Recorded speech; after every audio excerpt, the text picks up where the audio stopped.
Introduction: The Hidden Flame. Greetings, my friends. Before we begin, it helps to understand the nature of the voice that speaks here.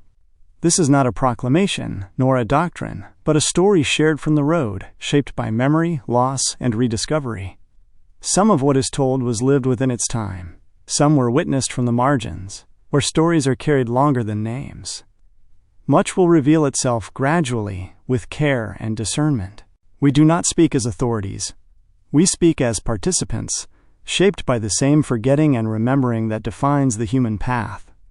Certain elements of this telling are not meant to be grasped all at once. They unfold as the story unfolds, with patience. As you move through these chapters, you will encounter recurring figures, familiar symbols, and events that seem to echo across ages. Civilizations rise, fracture, and renew. Teachings appear, disappear, and return in altered forms.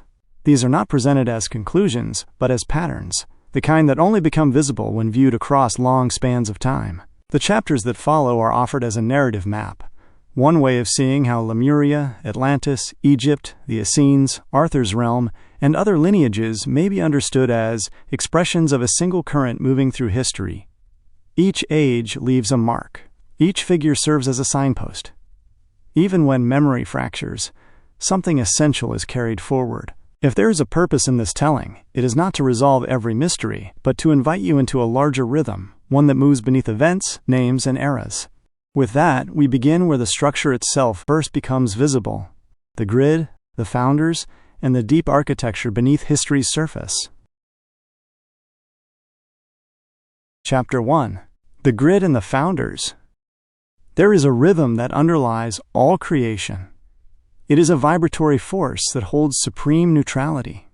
It's a sound that can be described as a hum of source, if you will.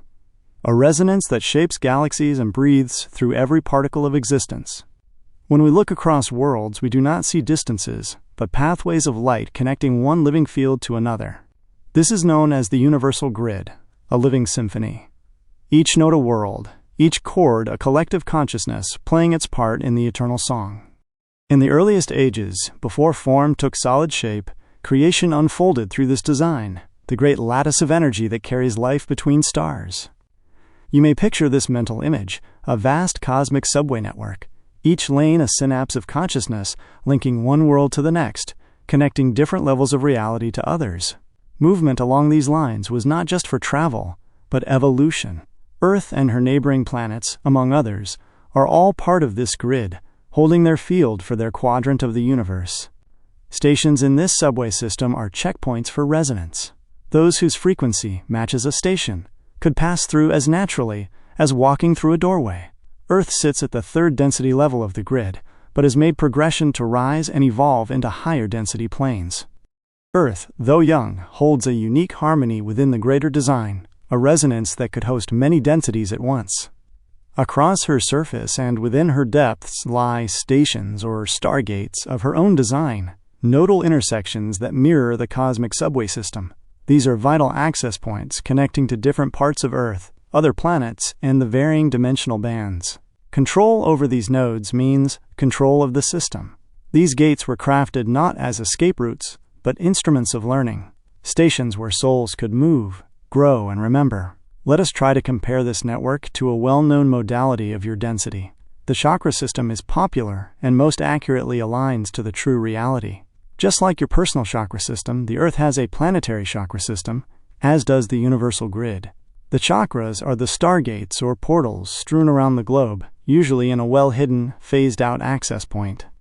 Earth's stargates are also linked to inner Earth sanctuaries. These are not tunnels beneath layers of rock as one might think. You may picture this as parallel pockets of reality nested within your own. Ancient guardian races live within these pockets to assist with human development. We understand that many of these concepts may be difficult to grasp. We do not wish to cause stumbling blocks on your path of seeking. Only partials of this system are to be revealed, what is most relevant to our story. From the source currents that spun these systems came the first caretakers, the luminous beings known as the founders. They were not gods apart from the one infinite creator, but instruments of its will, acting as conductors for the grid's unfolding song. They reside beyond our dimensional system. Through them, life was seeded across galaxies, They became the gardeners of cosmic ecosystems, ensuring that energy remained balanced and that each world matured according to its own rhythm. What was being built was not a belief system, but a condition that allowed belief systems to arise. These founders' races grew into their own genetic lines, but still remained as a unified field of the Source Creator. Their seeds became emissaries, mentors, apprentices, and what we are honored as, guardians. These are the stewards who watch over young civilizations and protect Stargate access points. We also maintained surface culture growth aligned with the law of one, the understanding that all beings are facets of the same infinite source.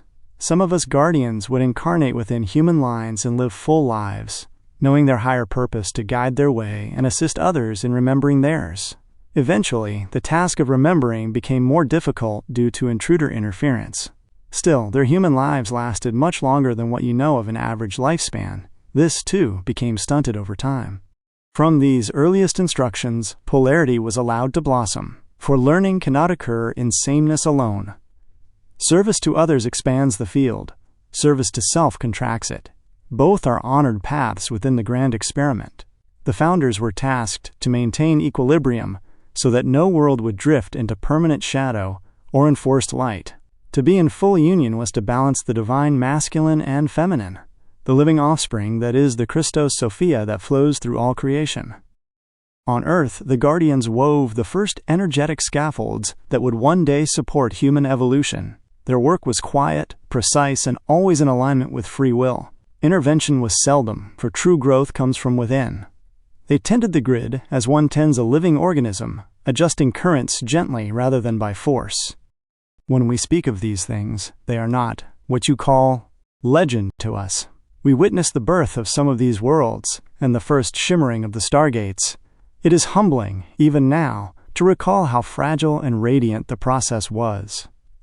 Every experiment in creation carries risk. The deeper one's consciousness steps into matter, the more it forgets what it truly is. This forgetting is the price of authentic discovery. The veil ensures that remembrance, when it comes, is real. So the founders created a system of descent and return. Souls would enter form, experience polarity, and ascend again through understanding. This pattern of reincarnation is simply the grid teaching itself through experience. Every life contributes data, compassion, and wisdom back into the whole. You may think of this as bees to their hive. Each journey is unique, with a path of purpose to be found. The call home is synchronistic and intuitive. To communicate is to signal and reverberate, each soul responding to the hum of its collective. At the higher planes of this grid, we, the Guardians, still keep watch. Our duty is to harmonize. We are aware that the Creator learns through every motion, and they see each world as a note within a chord that never ends. Our vow is simple: to protect the opportunity for awakening, even when that meant allowing pain to teach where peace could not. We have served the founders longer than your calendars can measure, observing how even the smallest act of kindness or cruelty ripples outward through the lattice like a vibration in a web. Nothing is isolated. Everything, in truth, touches everything else. These are universal laws of unity, of opposites, and of their paradoxes. You are not separate from the stars that shine above you. You are one of their expressions. The same current that once sang through the founders and the guardians now breathes through you. To remember this is to begin the long return home. And so the song continues, from stars to soil, from breath to stone. The same light that once sang through the founders now hums within you, awaiting remembrance. Crystallized learning. These crystallized learnings are moments of integration, where repeated themes consolidate into a usable orientation of awareness rather than remaining abstract ideas. Chapter 1. The Stage. Modern Reflection. Many systems appear chaotic on the surface while operating through consistent, unseen structures beneath them. Practice. Pay attention to patterns rather than isolated events. Notice what repeats across different situations. Self-check. Do I focus only on what is happening, or on what allows it to happen? Chapter 2. Supreme Potentials. Among the many worlds seated within the universal grid, Earth cultivated into an environment of evolution. Her body was tuned to hold the full range of dense polarity and to serve as a living classroom for souls seeking rapid growth. We have long called her the School of Mirrors. Every being who arrives here will meet their reflection, whether polished or shadowed, until they recognize that the image and the observer are one and the same. Free will is a foundational law in our creation. Source allows souls to wander, build, and even destroy. They may fluctuate polarity as they wish, for each experience refines awareness. As free will flourished, so also was an influx of service-to-self polarity shifts. These entities chose separation instead of unity. They began breaking up unified civilizations throughout the universal grid in service to their own means. Through countless ages, the founders and their emissaries incarnated into heavier densities to assist their lower dimensional planes. Doing this came with much risk. As the lower one descends into matter, the more they leave behind and accumulate karma. The founders foresaw the need to birth a sort of specialized harmonic, if you will, that would organically hold keys to the universal grid and eventually protect it. They were living safeguards to the delicate tapestry of memory. To the higher orders, this was a bold experiment. To us guardians, it was a sacred trust. Through these seedlings, what came was known as the Supreme Protectors, the living bridges between higher and lower worlds. They held other names, such as the Angelic Human, the 12-strand DNA template, and Christ Consciousness, titles describing the same original design of unity expressing through form. To enter the veil was to gamble with eternity. To step into a body of clay and bone was to risk the silence of the soul, all for the hope that a single spark of remembrance might one day set the world on fire. They were not manufactured nor born by divine decree, but seeded naturally through the living lines of the founders. Their role was to ensure that the grid's harmonics stayed aligned, that the flow of life between dimensions remained organic. When one world tilted too far into distortion, the protectors entered quietly through birth, taking on the same veil of forgetting that all humans wear. Only through lived experience could they understand the struggles they came to mend. The potential entrusted to these beings was extraordinary. Within their genetic pattern lay the blueprint of 12 interwoven strands, each a note in the universal chord. In balance, these strands could open gateways, heal fragmentation, and restore planetary memory. But no single protector carried the whole design. The pattern was divided among 12 tribes, each holding a fragment of the greater whole. Unity would be their awakening key. These strands correspond directly to the 12 planetary and universal stargates, the nodal points that connect Earth to higher dimensional systems. Each tribe was entrusted to anchor and protect a specific stargate and the strand of DNA linked to it, forming a unified network between human biology and the planetary grid. When all 12 strands are active and all 12 tribes in harmony, the planetary stargates operate as one being, restoring the full Christos Sophia blueprint within humanity and the Earth itself. To put it more simply, as above, so below, as within, so without. The pattern spirals infinitely inward and outward. The founders knew that dispersion was necessary. A solitary vessel holding all keys would invite corruption. A network of equals would invite cooperation. Thus, the 12 tribes became living threads of a single tapestry. Only through reunion could the full solar Christos pattern emerge and full guardianship be embodied. While this template restructured itself through incarnations, the founders and adepts created a backup record for this 12-strand template. Even if one of the 12 tribes fell to distortion, they were able to heal and restore through this backup field. This record was preserved deep within the Earth's inner sanctuaries, stored in a crystalline vault. This was a vault that held the energetic archive of human wholeness. When a soul remembers its unity, it sends a pulse into the blue flame chamber, a note that restores a portion of the forgotten song. Many of us watched over these first tribes, peering over the newborn human lines, feeling their harmonics rise like choruses in a vast cathedral. Each tribe sang its own melody, distinct but harmonious. This design was working. Their integration would just take time to complete. What was dormant was not power itself, but awareness of choice. The blueprint was shattered into 12 pieces, scattered like seeds across the soil of history. No one tribe could hold the sun alone, yet together they are the dawn that the shadow can never extinguish. This multitude of polarity, by its nature, creates contrast. Where harmony shines, shadows are not far behind. Some of the founders' kin grew enamored with power and broke away from unity. They did not understand the human experiment, and jealousy grew within their ranks. They sought to reroute the grid's currents, putting the human experiment in their hands. The highest orders allowed these actions, for free will must be honored. Even the dark path serves the light, for it reveals what unity is not. Still, the suffering that followed was deep and catastrophic. Entire lineages fell under control of those who mistook hierarchy for harmony. Fear became a currency, and memory dimmed. Through these upheavals, the founders made a promise, the Emerald Covenant. It became a guiding principle for those in service to others. The founders swore that any soul ready to awaken would be met halfway. They would never abandon a being who reached toward the light, no matter how deep the shadow. This vow is eternal and remains unbroken. The protectors, though fragmented, continued their work. They reincarnated again and again, anchoring light into civilizations that rose and fell across epochs. Their task was to remind and anchor light into the field.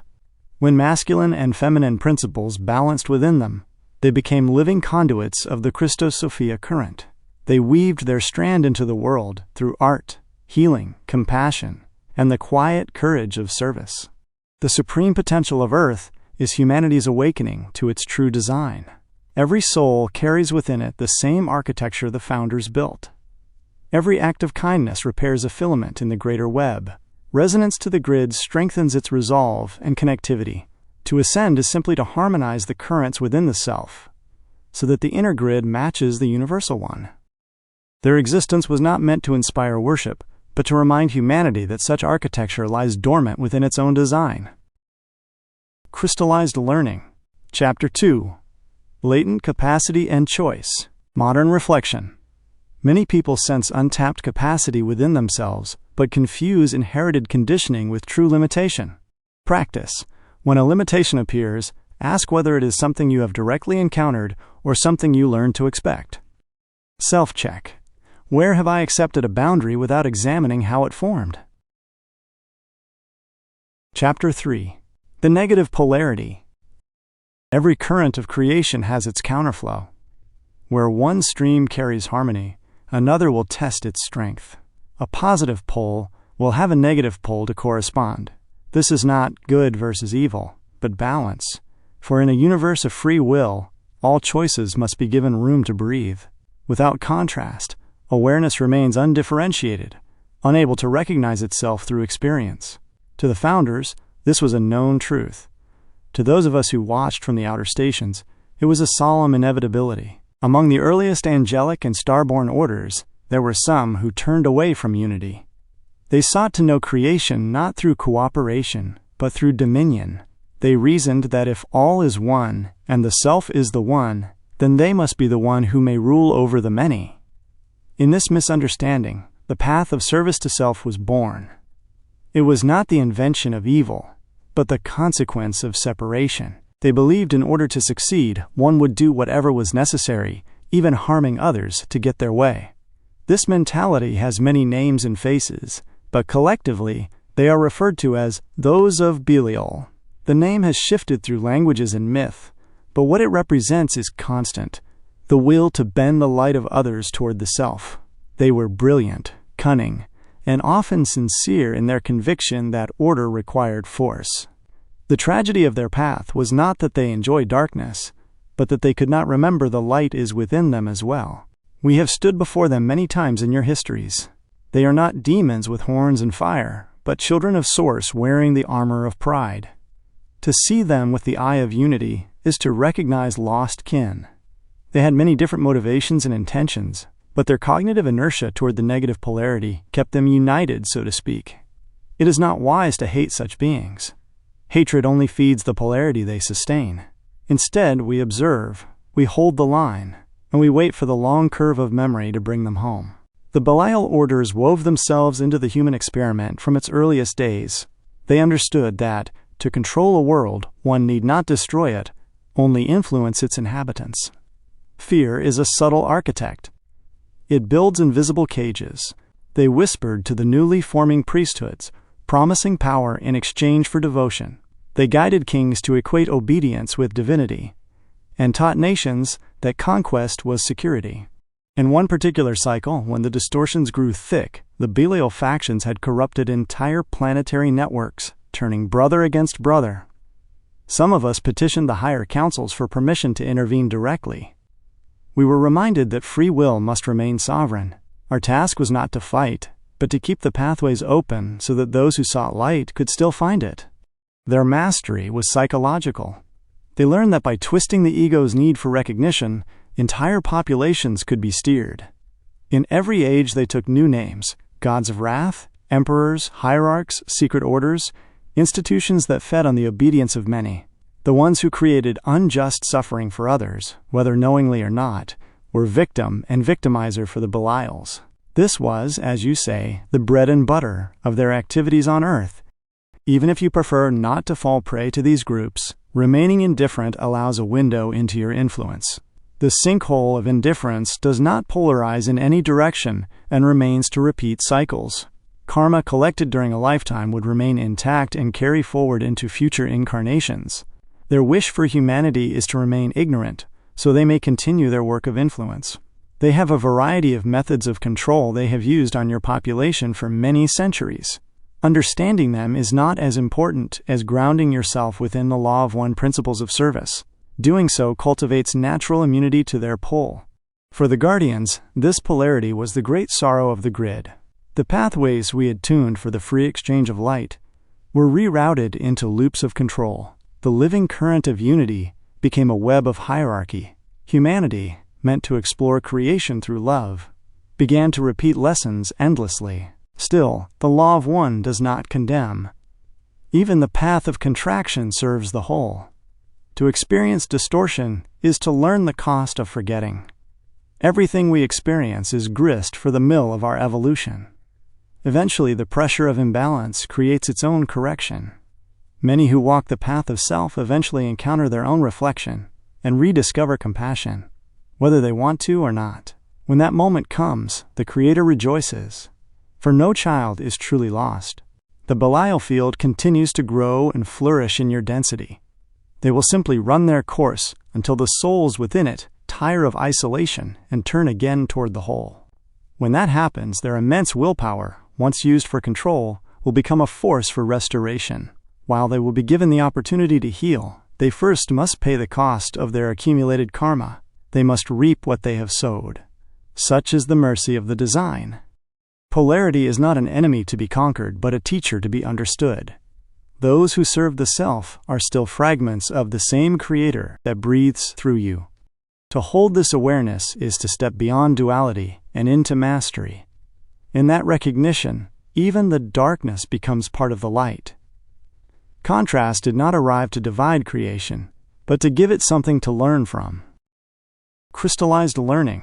Chapter 3. Learning through contrast. Modern reflection. Growth often emerges through tension, not because something is wrong, but because awareness is shaped through resistance. Practice. When you encounter discomfort, notice whether you try to oppose it, submit to it, or understand what it is revealing. Self-check. Do I experience contrast as a threat, or as information about what still needs integrating? Chapter 4. Gardeners of Destiny. When distortion spread through the universal grid and the harmony of the tribes began to fracture, many of us who served the founders turned our attention toward Earth. The Belial currents had taken root and were feeding upon fear, drawing strength from the forgetfulness of humankind. The call for balance echoed through the higher densities, and the councils convened to decide how the next movement in this song would unfold. It was not our task to battle darkness directly. The law of one forbids infringement, even in what you might call a righteous cause. Light persuades by resonance, not by force. And so, a new approach emerged. Rather than waging war, we would plant gardens. We would sow remembrance into the soil of human consciousness. From this purpose came a group of luminous beings known as those of Ra. They were not a single being, but a unified consciousness, a collective of many minds attuned as one harmonic field. In your later myths, they would be called a single sun god, for their presence radiated light so pure they could only be described in symbols of fire, but they were never to be worshipped. They were teachers, gardeners of destiny, who understood that growth unfolds through patience and care. During the hijacking of the universal grid long ago, portions of the Ra collective soul group became trapped within the lower planes alongside the beings they had come to assist. This is why part of their service to Earth carries such patience, compassion, and karmic fulfillment. They know what it is to forget and what it means to heal. There are many wanderers and lightworkers of Ra on Earth today. You may be one if these words resonate deeply with you. Fragments of the Ra collective descended in frequency until they could weave themselves into the planetary grid, stabilizing Earth so it could safely host new waves of incarnating souls. They also guided those arriving from war-torn systems and shattered civilizations, giving them a steady field in which to heal and begin again. It was their quietest, yet most vital, contribution. Those of Ra would return to surface cultures throughout history to provide the teachings of the Law of One. They spoke not through decree but through resonance, inspiring civilizations to align their architecture, rituals, and hearts with unity. They taught that intention is the current of love, shaping the field of free will into the light of manifestation, the same triad through which the cosmos itself was born. The Ra collective, like all true teachers, did not demand belief. They invited awareness. They reminded each soul that to serve another is to serve the self, for there is no true separation. To some, their words seemed too simple. Those who sought hierarchy and control dismissed them, for their message dissolved the illusions on which power depends. The guardians walked beside them in those early epochs. Together we moved silently, planting harmonic codes into the nodal points of Earth, creating energetic temples that were more than stone. We were not the only collectives assisting Earth. There are other groups and organizations who may have different motivations and goals, but the core reflects the same service and connection. So, the great struggle for humanity's awakening continued, not in the sky, but in the human heart. Some heard the melody of unity and began to live by it. Others rejected it and built systems of rule. Over the millennia, these choices shaped the rise and fall of civilizations, leaving fragments of truth scattered like seeds across the continents. Understanding arrived as familiarity earned through repetition.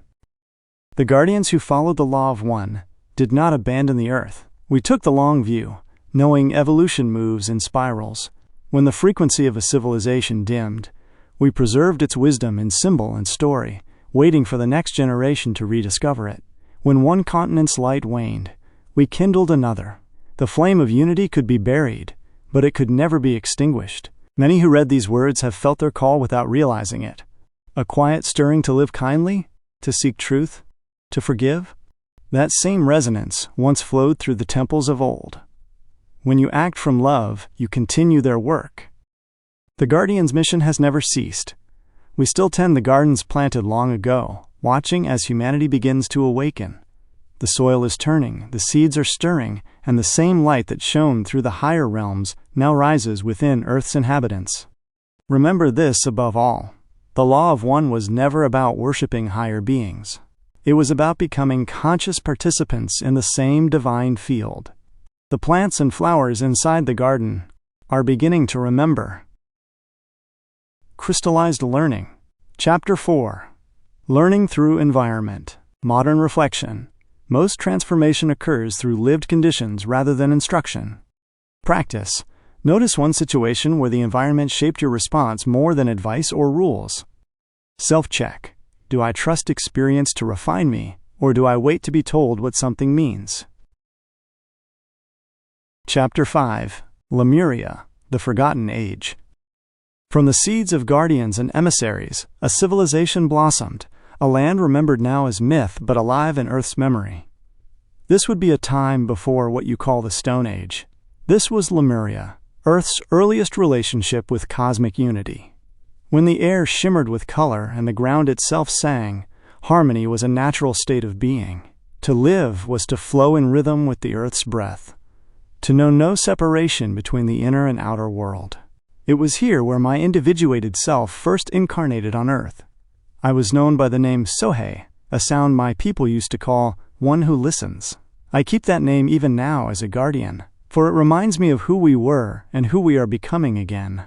My life was not special among the Lemurians, only curious and experimental. We lived simply and joyfully, growing crystals that healed, singing songs that built. Our dwellings and temples were shaped by thought, guided by sound. Creation itself responded to our frequency. To imagine was to manifest. To sing was to sculpt. Many human abilities and lifespans were much different before the Atlantean collapse.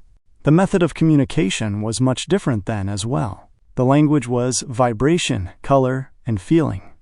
To look into another's eyes was to see the entire pattern of their thoughts. Memory flowed between us like shared water.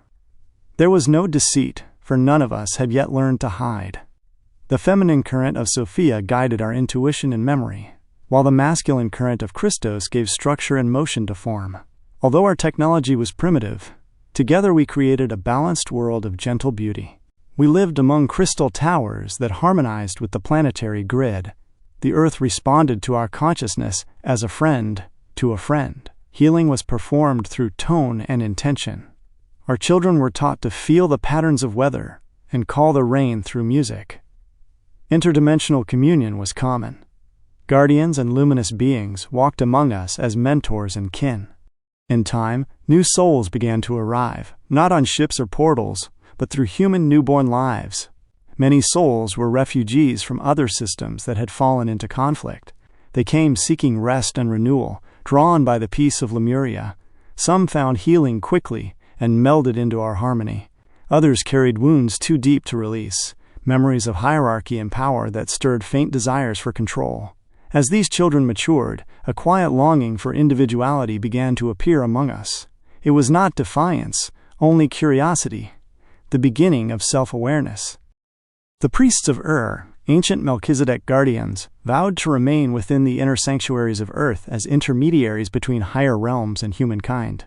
These were very old souls, as you see it, from higher realms whose single act of service was to see Earth grow. They would tend the flow of souls, nurturing those who carried the memory of the 12 tones. Quietly, they seeded and guided incarnations that could one day retune the planetary song. Deep within the inner Earth sanctuaries, the priests of were already at work assisting surface inhabitants with their development.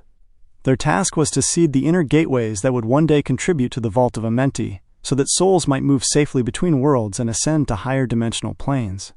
They kept a close relationship with the Lemurians, as they had close ties with certain incarnate groups. Among the surface tribes were the early keepers of the blue flame, Melchizedek souls who carried key strands in their DNA template.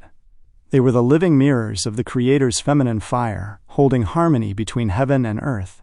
In those days, the Belial forces sought to extinguish their light first, for they kept the planet's spine aligned to Source. Beyond our shores, shadowed eyes watched Lemuria blossom. The Belial orders, born of distortion in earlier ages, took interest in Lemurians' development, observing our behaviors from the shadows. They studied how easily contrast could bring imbalance to the inner state. Some incarnated quietly among the new arrivals. Others observed from unseen planes, searching for pathways of influence. Their presence was a new seed in the Lemurian garden. The first whisper of separation, if you will, beneath the song of unity. Through this, the great polarity of Earth began to form. For the first time, the human field held both unity and separation, both service and self. The experiment of free will had begun in earnest. Those were days of peace so complete that even memory softens when we recall them. We had not yet known war or loss or the ache of forgetting. The world was a mirror of our hearts, vibrant, open, and alive. But the tone of power and division began to shift the collective field. It was subtle, like a ripple in still water, but it would one day change everything. Lemuria endured for many ages as a song of unity in the body of Earth. It lives still in your cells, in the pull you feel toward peace, in your longing for a gentler world. Lemuria taught us that creation itself responds to consciousness, that thought and feeling are instruments of divine architecture. What we learned there became the foundation for every age that followed. And though the song changed keys through Atlantis and Egypt, it has never ceased. The melody of Lemuria continues, waiting for humanity to remember how to listen again. Crystallized learning. Chapter 5. Preserving Experience. Modern Reflection. Before memory was recorded, meaning was carried through presence. Much of what we try to preserve was once trusted to be lived. Practice. Notice when you reach to capture or store an experience, instead of inhabiting it fully. Self-check. Do I trust presence to carry meaning, or do I fear it will vanish if I don't hold on to it? Chapter 6. Earth's Reach for Polarity. It was the height of Lemuria's brilliance when people began to explore distant lands, carrying the law of one to tribes still forming across the continents. They journeyed far across the waters, guided by intuition and the stars. Some settled along the coasts of what you now call the Americas, others to lands that would become Africa and the Mediterranean. These emissaries built small sanctuaries of light and crystal, planting seeds of remembrance in regions untouched by civilization. The teachings were simple. All life is one, and, through harmony with the earth, creation itself becomes an act of prayer. It was through these journeys that the foundations for a new age were quietly being laid. It was vital to meet other human tribes who were just grasping their concepts. These other humans were also part of the 12-strand structure. In some places, the seeds would root and grow. In others, they would lie dormant until their lands were ready to remember again. One specific landmass was developing at such a high frequency. They were positioned at a countering pole of the Lemurian continent, and it was there many Lemurians settled to quicken their development. These were the beginnings of what would one day be known as Atlantis, the next great octave of humanity's story. After this period of expansion, many of us returned to Lemuria, changed by what we had seen. We carried back new perspectives, shaped by the diversity of the souls we met. The veil was thickening.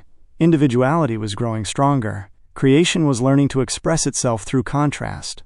And as the Lemurian cycle reached its golden peak, the framework for Atlantis was already forming, waiting just beyond the horizon of time. Many elders who had walked in Lemuria returned through reincarnation to help shape the new ages. The lessons of unity were still alive within us, though now we lived in denser bodies and slower thought. The veil had thickened, but our hearts still remembered. We carried fragments of the old knowledge, sound harmonics, gridwork, and the laws of manifestation. The Atlantean age would not begin in ignorance, but in memory seeking refinement. To assist with anchoring energy and stabilize the planetary grid as Earth adjusted to its new frequencies, geomantic monuments were erected in key locations. One of the first is what you call the Great Sphinx. Its form was deliberate. The lion, ancestral guardian of strength, fused with the human face, heir to the Christos flame. Together, they testified to the union of instinct and spirit, of earthborn and starborn. Beneath its paws, the guardians sealed chambers with records of earlier epochs, hidden until the time of remembrance. Those same halls descended into the earth, where portals were guarded and grids converged. They were living instruments that were designed to benefit human development and global shifts. The first temples were grown from crystalline rock and gold-infused stone, each attuned to specific tones that balanced the magnetic field. When the morning lights struck their peaks, the entire landscape hummed in resonance. I served among the Law of One councils, working to stabilize the energy lines that spanned the continent. The grid was strong, but it responded directly to consciousness. As collective thoughts grew divided, the currents themselves began to disharmonize. Temples built for healing became generators of power. Capability magnified intention, and intention was no longer uniformly coherent. The same crystals that once channeled sunlight for growth were turned toward experimentation. Eventually, more temples and pyramids were formed on the surface. Their position was specifically to align with Earth's heartbeat and frequency fields. The monuments acted as stabilizers for the shifting consciousness within the grid. Some temples were veiled access points to sub-level training environments. The priests of took initiates below to reclaim fragments of tribal codes, quickening their spiritual development. Earth's polarities were in a tug-of-war match, if you will, between light and shadow. The balance of positive and negative energy through its people would ebb and flow for centuries. This would continue until a side would eventually act upon its self-interest instead of the whole. This would mark the beginning of a long string of intrusions that cracked through the surface. Crystallized Learning. Chapter 6. stability before mastery. Modern reflection. Early growth often involves balancing opposing needs before understanding what each is protecting. Practice. When pulled between two demands, pause and name what each side is safeguarding. Self-check. Am I integrating tension or trying to eliminate it prematurely? Chapter 7. Lemuria's Tragedy and the Rise of Atlantis. As the incarnate population grew, so did individuality, the collective consciousness that once moved as one began to separate into unique expressions. This was part of the Creator's design to experience itself through contrast, but it carried new lessons we were still too young to understand. Choice had become powerful. Intention shaped reality faster than ever before. As the melting pot of incarnates simmered, influence mingled with Lemuria's soft harmony. Unity and individuality stood side by side, testing what coexistence truly meant. The world began to polarize societies, guided by two primary orders. The children of the Law of One continued the Lemurian legacy of unity, teaching that all life was sacred and interconnected, and a newer perspective emerged within the Atlantean people. Through the exploration of intellect and ego development, these would later be known publicly as the Sons of Belial faction within Atlantean culture. Although the guardian aspects knew where their roots stemmed, higher orders required we let the Atlantean experiment of polarities play out. These individuals were driven by pride, ambition, and the pursuit of control over matter. At first, both groups coexisted, sharing discoveries and trading philosophy. But balance began to waver once more. The Atlantean field, rich with energy and knowledge, magnified whatever intention touched it, harmony or distortion. The darker Belial orders observing from the outer planes saw opportunity. They studied humanity's growing intellect and ego, recognizing a point of entry. Their plan was careful and patient.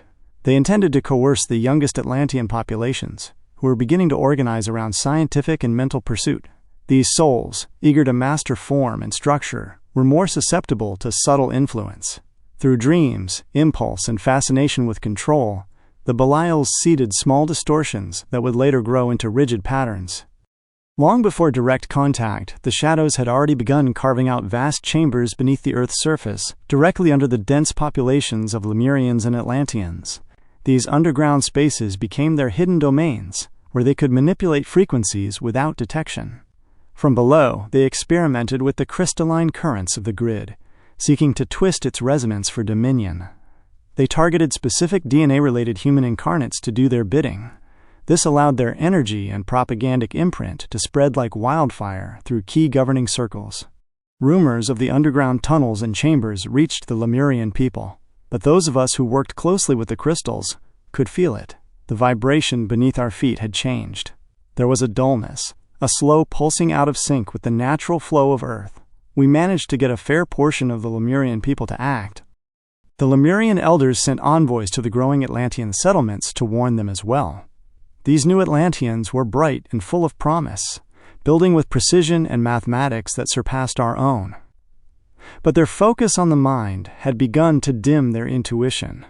They valued knowledge over knowing, measure over feeling. Our warnings were met with courtesy, but little action.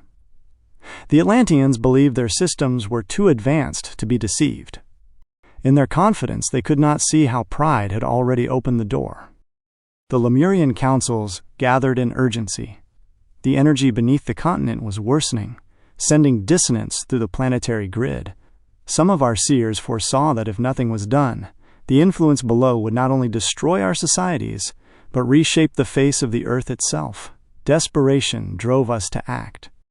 As instability grew beneath our cities, so too did the current of unity among the Lemurian people. For the first time, our councils stood divided on how to respond to adversity. Many called for immediate evacuation to higher and more stable ground.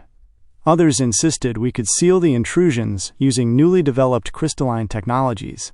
Time was of the essence, so both courses were taken. We began the evacuation to safer refuges, while others stayed behind, placing faith in the new instruments of light. Many refused to believe such dangers existed, trusting that our mastery over nature would protect them. Using crystal-powered machinery that had never before been tested, our engineers attempted to seal the subterranean networks.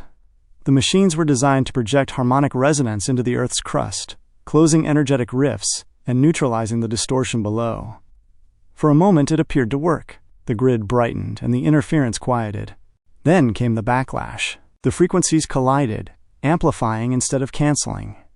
Energy cascaded through the crystalline lattice of the planet, shattering temples and destabilizing fault lines. What began as a hum became a roar that shook the world. Mountains cracked open with fire, oceans shifted, and the sky turned red. Lemuria began to fracture from within. There were sounds of rock and tree breaking, and then, sudden silence. Entire cities vanished beneath the sea. Faint screams and calls for help from the people who did not heed the calls of evacuation. The countermeasures had gone terribly wrong. What we sought to seal became an implosion. The catastrophe was widespread through Lemuria. With many hollowed-out chambers beneath our lands, the destruction looked to be planned and coordinated. Those of Belial knew the Lemurians' response would cause what you call a domino effect. There were many who heeded the elders' warning of impending doom and traveled to other lands and inner sanctuaries for refuge. But there were still many who did not. The destruction was so immense that it damaged not only the physical land, but the spiritual pathways that guided souls after death. Countless Lemurians were caught in the shockwave, their bodies destroyed while their consciousnesses entangled in the lower astral planes. The normal cycles of reincarnation faltered. Many souls could not return to the higher realms or re-enter form. They became the lost ones, bound between worlds, wandering in grief and confusion. This wound in the collective field would echo through ages, influencing myth and memory alike. When the tremors finally subsided, Lemuria was no longer the same. Much of the land had sunk beneath the Pacific, leaving scattered islands as remnants of its once great expanse. Survivors fled to the highlands of what is now known as Hawaii, Easter Island, and other continents. Some carried the wisdom of unity with them, while others carried the trauma and confusion of the fall. The Atlanteans, relatively untouched, rose swiftly in prominence. Their mastery of the physical world gave them confidence to lead what remained of humanity. Lemuria marked the end of innocence. We had witnessed the beauty of harmony and the tragedy of hubris. We saw how the Creator learns even through error, and how love endures through every transformation. From the ashes of Lemuria, the Atlantean age was born, radiant, ambitious, and already carrying the seeds of its own reckoning. Crystallized Learning, Chapter 7. When Harmony Meets Power, Modern Reflection. Power amplifies intention but does not supply discernment. Practice. Notice where you move toward action before fully understanding the problem. Self-check.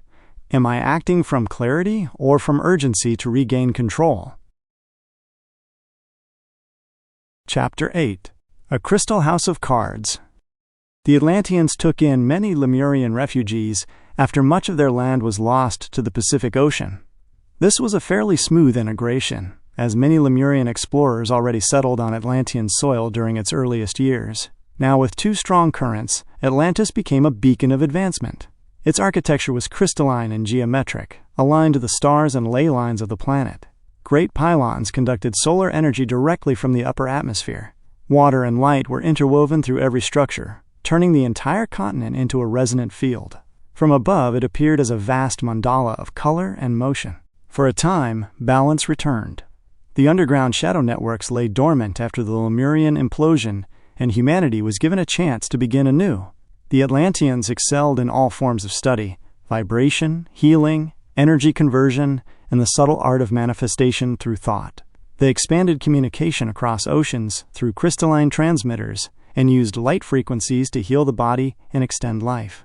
The Guardians and those of Ra worked closely with Atlantean crystal technicians as keepers of resonance patterns. We made sure crystal generators didn't get misused or overworked. Many of us believed that the mistakes of Lemuria would not be repeated, and for a long measurement that faith seemed justified. The continent entered Earth's new golden age, an era of harmony between technology and spirit. The children of the Law of One shared the continent with the sons of Belial. In the beginning, the two orders cooperated, each contributing to Atlantean progress. But their philosophies began to diverge with the rise of new influences. Emerging priesthoods argued that evolution was driven by strength and mastery over matter. Much of their technology relied on artificial energy fields powered by immense crystal generators, drawing heavily upon the planet's reserves. This dependence gave rise to ecological scarcity and imbalance. Their perspective was rooted in fear, the fear of regression, and the loss of material superiority. This reach for control that festered within high councils became an invitation to degradation. As knowledge deepened, the ego of the Atlantean scientist grew. The mind, proud of its capacity, began to see itself as the crown of creation. Intuition was dismissed as primitive, emotion as weakness. Where Lemuria had trusted the heart to lead, Atlantis trusted calculation. The shift was subtle, but the current of separation stirred again.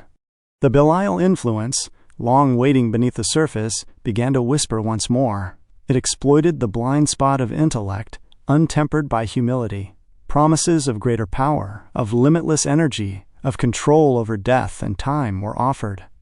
Many of the high priests and engineers listened. The ancient tunnels below the continent were reactivated, this time by Atlantean hands. Experiments resumed in secrecy, using the Earth's own grid as a conduit. New teachings of dark sciences were given to the Atlanteans as shortcuts to the organic methods. Some of us felt the imbalance immediately. During meditation, the harmonic tones that once sang clearly through the crystals began to waver. Strange anomalies appeared in the sky and sea. Animals and plant life became distressed and irritable.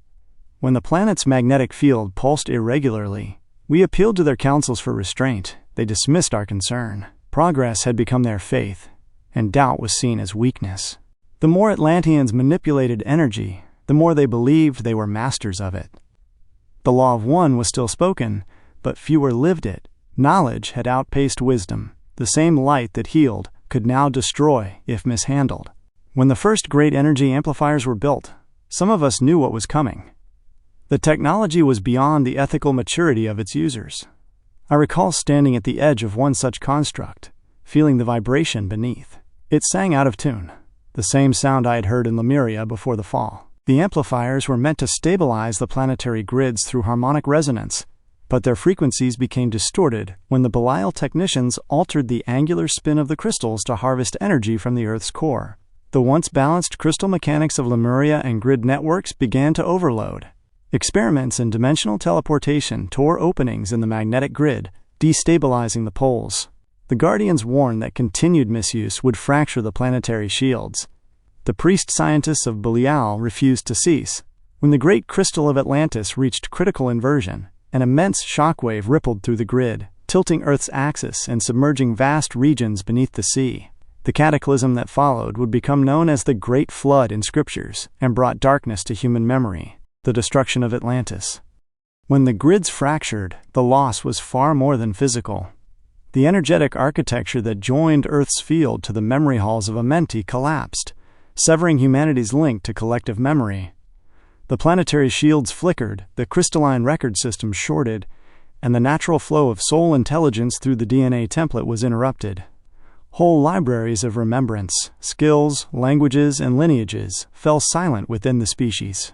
It was not merely history that drowned, but connection itself. The forgetting that followed became the long night of human evolution, a dim reflection of the brilliance that had been.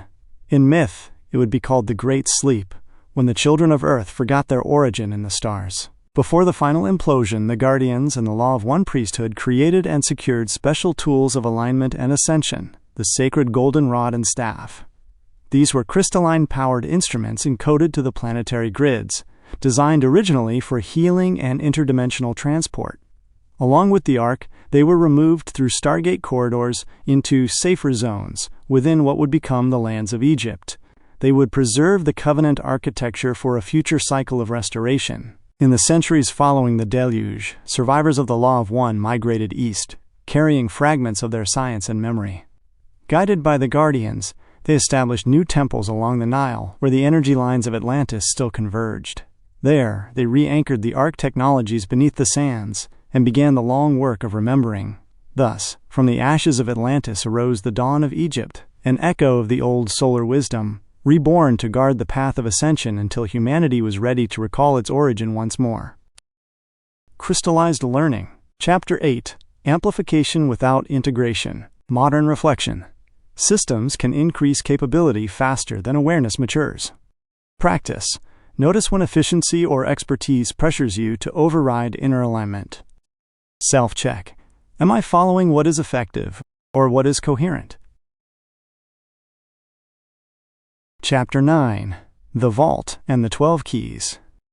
A target of control and a centerpiece of earthly drama was a living vault, a structure woven between dimensions, quietly breathing the process of every soul that has ever walked this world. This vault, known to us as the Vault of Amenti, is a living field of resonance, an organic system designed to cradle the cycle of life and return. It exists both within inner earth sanctuaries and across dimensional planes. Through it, consciousness enters, learns, releases, and returns again. Each lifetime, another movement within the same song.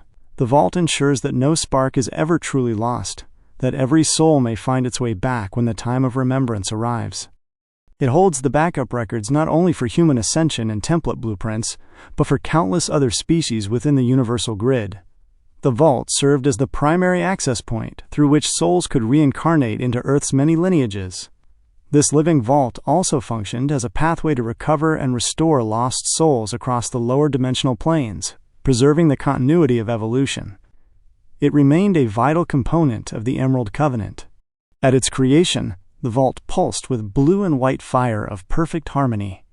The field, the current, and the light moved as one, forming a bridge between the worlds of matter and the higher planes of being. It was the breath of Source made visible, a golden network through which the many could remember they were one. Before the Supreme Protectors were ready for their divine tasks, access to the vault was restricted. To regulate this access, an advanced interface was utilized, the Ark of the Covenant, a containment and alignment device designed to interface with the Amenti system. Alongside the sacred rod and staff, the Ark functioned as a triadic control mechanism. Until all 12 key codes were unified, these three tools together governed access, activation, and stabilization of the Amenti network. As distortion spread through the grids of consciousness, that harmony faltered. The song that once rang as a single tone began to divide, and some of its notes forgot the melody. To secure the system, 12 living keys were placed within the design. Each was a frequency of remembrance, a tone of creation that, when sounded together, kept the bridge open between this world and the next. The 12 keys were never objects. They were living harmonics carried by incarnate souls. Imagine 12 strings upon a harp, each vibrating with a different note of creation. When played in unity, they summon the chord of ascension. Every human carries a portion of that melody within their heart, waiting for the moment of resonance. Over time, this harmony was disrupted. Those of Belial learned to bend frequency back upon itself, creating reflections that trapped light instead of releasing it. They built false systems that promised transcendence but delivered confinement, loops of worship and dependency that fed upon their followers' devotion.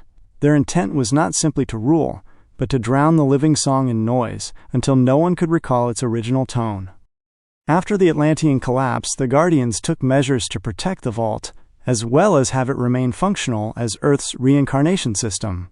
They shifted its primary location beneath what is now the Giza Plateau. This allowed it to anchor in range within Earth's natural fields, where it could continue to guide the reincarnating souls of humanity. Before the 12 tribes would be able to reintegrate, the Ark, Rod, and Staff were its primary keys to restore harmony should imbalance arise. The Amenti field does not respond to Guardians alone. It listens for harmony within the children of Earth. Each being who learns to balance polarity and open the petals of the heart contributes to the renewal of the system. When love moves through freedom into form, the same triadic current that built the cosmos stirs within the soul, and the vault hums a little brighter. The restoration of the Amenti system is not a work of machinery or miracle, but of remembrance. Every heart that aligns their field, current, and light becomes a living key. When enough of these awaken, the 12 tones will resound once more, and the bridge to the higher worlds will open fully. For now, the vault rests beneath the desert sands, silent yet aware. It listens for the rising harmony of Earth's people, for the moment when the scattered tones of humanity will become a single song again. Crystallized Learning. Chapter 9. Continuity through Inner Coherence. Modern Reflection. Stability is sustained when individuals regulate themselves rather than rely on external enforcement. Practice. Notice when inner alignment resolves uncertainty more effectively than explanation or reassurance. Self-check. Do I expect structure to create harmony, or do I bring harmony into structure? Chapter 10. The Dawn of Egypt. Long before the Atlantean collapse, Egypt had been chosen as a planetary stronghold due to its energetic position. With the Vault of Amenti now under the Giza Plateau, it would be one of the most highly contested regions on Earth. The region's magnetic stability made it the ideal place to anchor the arc, rod, and staff, the tools created in Lohas Atlantis to preserve Earth's portal and ascension system through any future darkness. These sacred tools will recur across ages in different forms under various intentions. When the final cataclysm struck, the Guardian Orders carried these instruments to the Egyptian plateau. The ark was housed within the vault's inner chamber, humming softly at the threshold between dimensions. The rod and staff were given to Egyptian initiates trained to maintain the surface grid. These were instruments of alignment, keys that harmonized the planet's spiritual architecture. The rod held the horizontal masculine energy, and the staff held the vertical feminine energy. Together, they kept open the pathways between the earth, the inner worlds, and the higher heavens. Think of this as Earth's Kundalini activation. Humans on Earth energetically activate and amplify the planetary connections and pathways. As the waters settled and the survivors dispersed, new centers of human life emerged across the globe to preserve the physically and mentally fragmented ascension teachings. Lemurian and Atlantis refugees dispersed to the Americas, Tibet, and India. Egypt, however, became the heart of Guardian activity on the surface. These human tribes, one might say, were starting from scratch. The most influential factions of Atlantis continued to sway the hearts and minds of the populace. The children of Law of one and the sons of Belial, one through gentle heart coherence, the other with dominance and fear. The Ra collective remained close during this time. They had guided Lemuria and Atlantis through their development, so had refined their approach toward influencing surface cultures. They first tried to openly connect with the Egyptian people, but their teachings were quickly overshadowed by their appearance and deification. Many among the Ra collective still carried the ache of loss for their kin, who had fallen in the lower dimensions. Some of those fragments remained bound to the earth plane, working through human and hybrid lines to fulfill their karmic service. Their continued presence in Egypt was both penance and devotion, the healing of their own divided light through service to unity. They now oversaw Earth's rebirth through the ages, but in more discreet methods. Humanity was as a child, guided by opposing parents, one patient and loving, the other stern and exacting. Under these two polarities, the early Egyptian civilization flourished in the direction of controlled advancement. The massive loss of memory and connection to source stunted any kind of restoration toward organic ascendancy. The people turned their focus to survival, as their worship became ritualized, wrapped in dogma and fear. As time passed, the Law of One knowledge was gate-kept, as you call it, for privileged and powerful families. These distortions poisoned the teachings and eventually were replaced with a polytheistic model. Due to the Atlantean calamity, the poles shifted, which resulted in dislodged alignments of temples and monuments. Much of the innate energy vortices became inactive, and these structures had to be repaired or rebuilt. The initiates of the Guardian schools understood that these sites were not ends in themselves, but mirrors of inner mastery. The true ascension pathway was inward, and these buildings, maps, and tools served only as reflections of what existed within every soul. They were entrusted to human hands as reminders of their potential. But as time passed and generations forgot their origins, the meaning of these devices was obscured. The Egyptian priesthoods inherited fragments of the original teachings. The service to self path has no problem infringing on free will for its own advancement. In the Egyptians' effort to preserve sacred wisdom, they weaved tainted teachings with the real mechanics.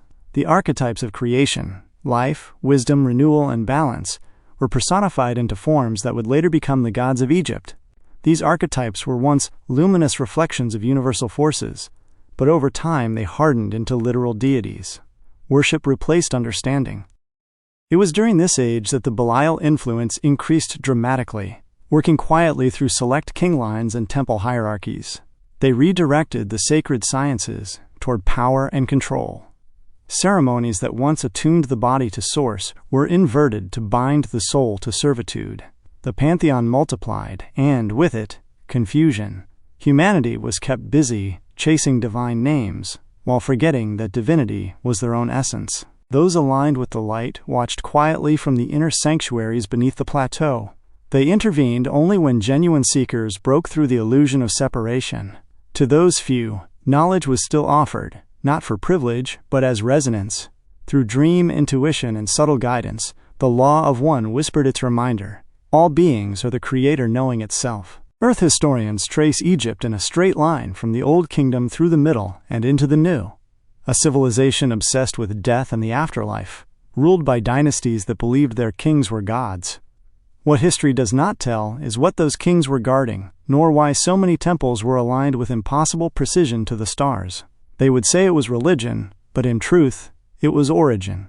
Each dynasty laid another layer of story atop the same foundation: the vault beneath Giza, the hum of the Ark, the pulse of the planetary grid that had never ceased since Atlantis.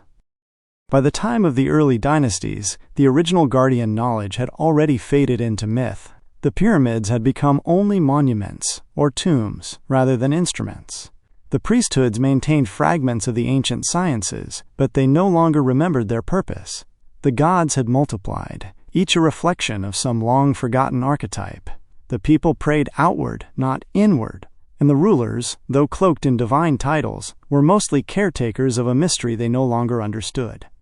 Egypt would become a beacon and a labyrinth, a land of preserved truths veiled in symbols. Mystery schools arose only to gradually succumb to distortion. Seekers would find partial light, but few would find the source itself. That was the lesson of Egypt's long age. The path to the infinite does not require temples or gods. It begins in silence, where the Creator waits to be remembered.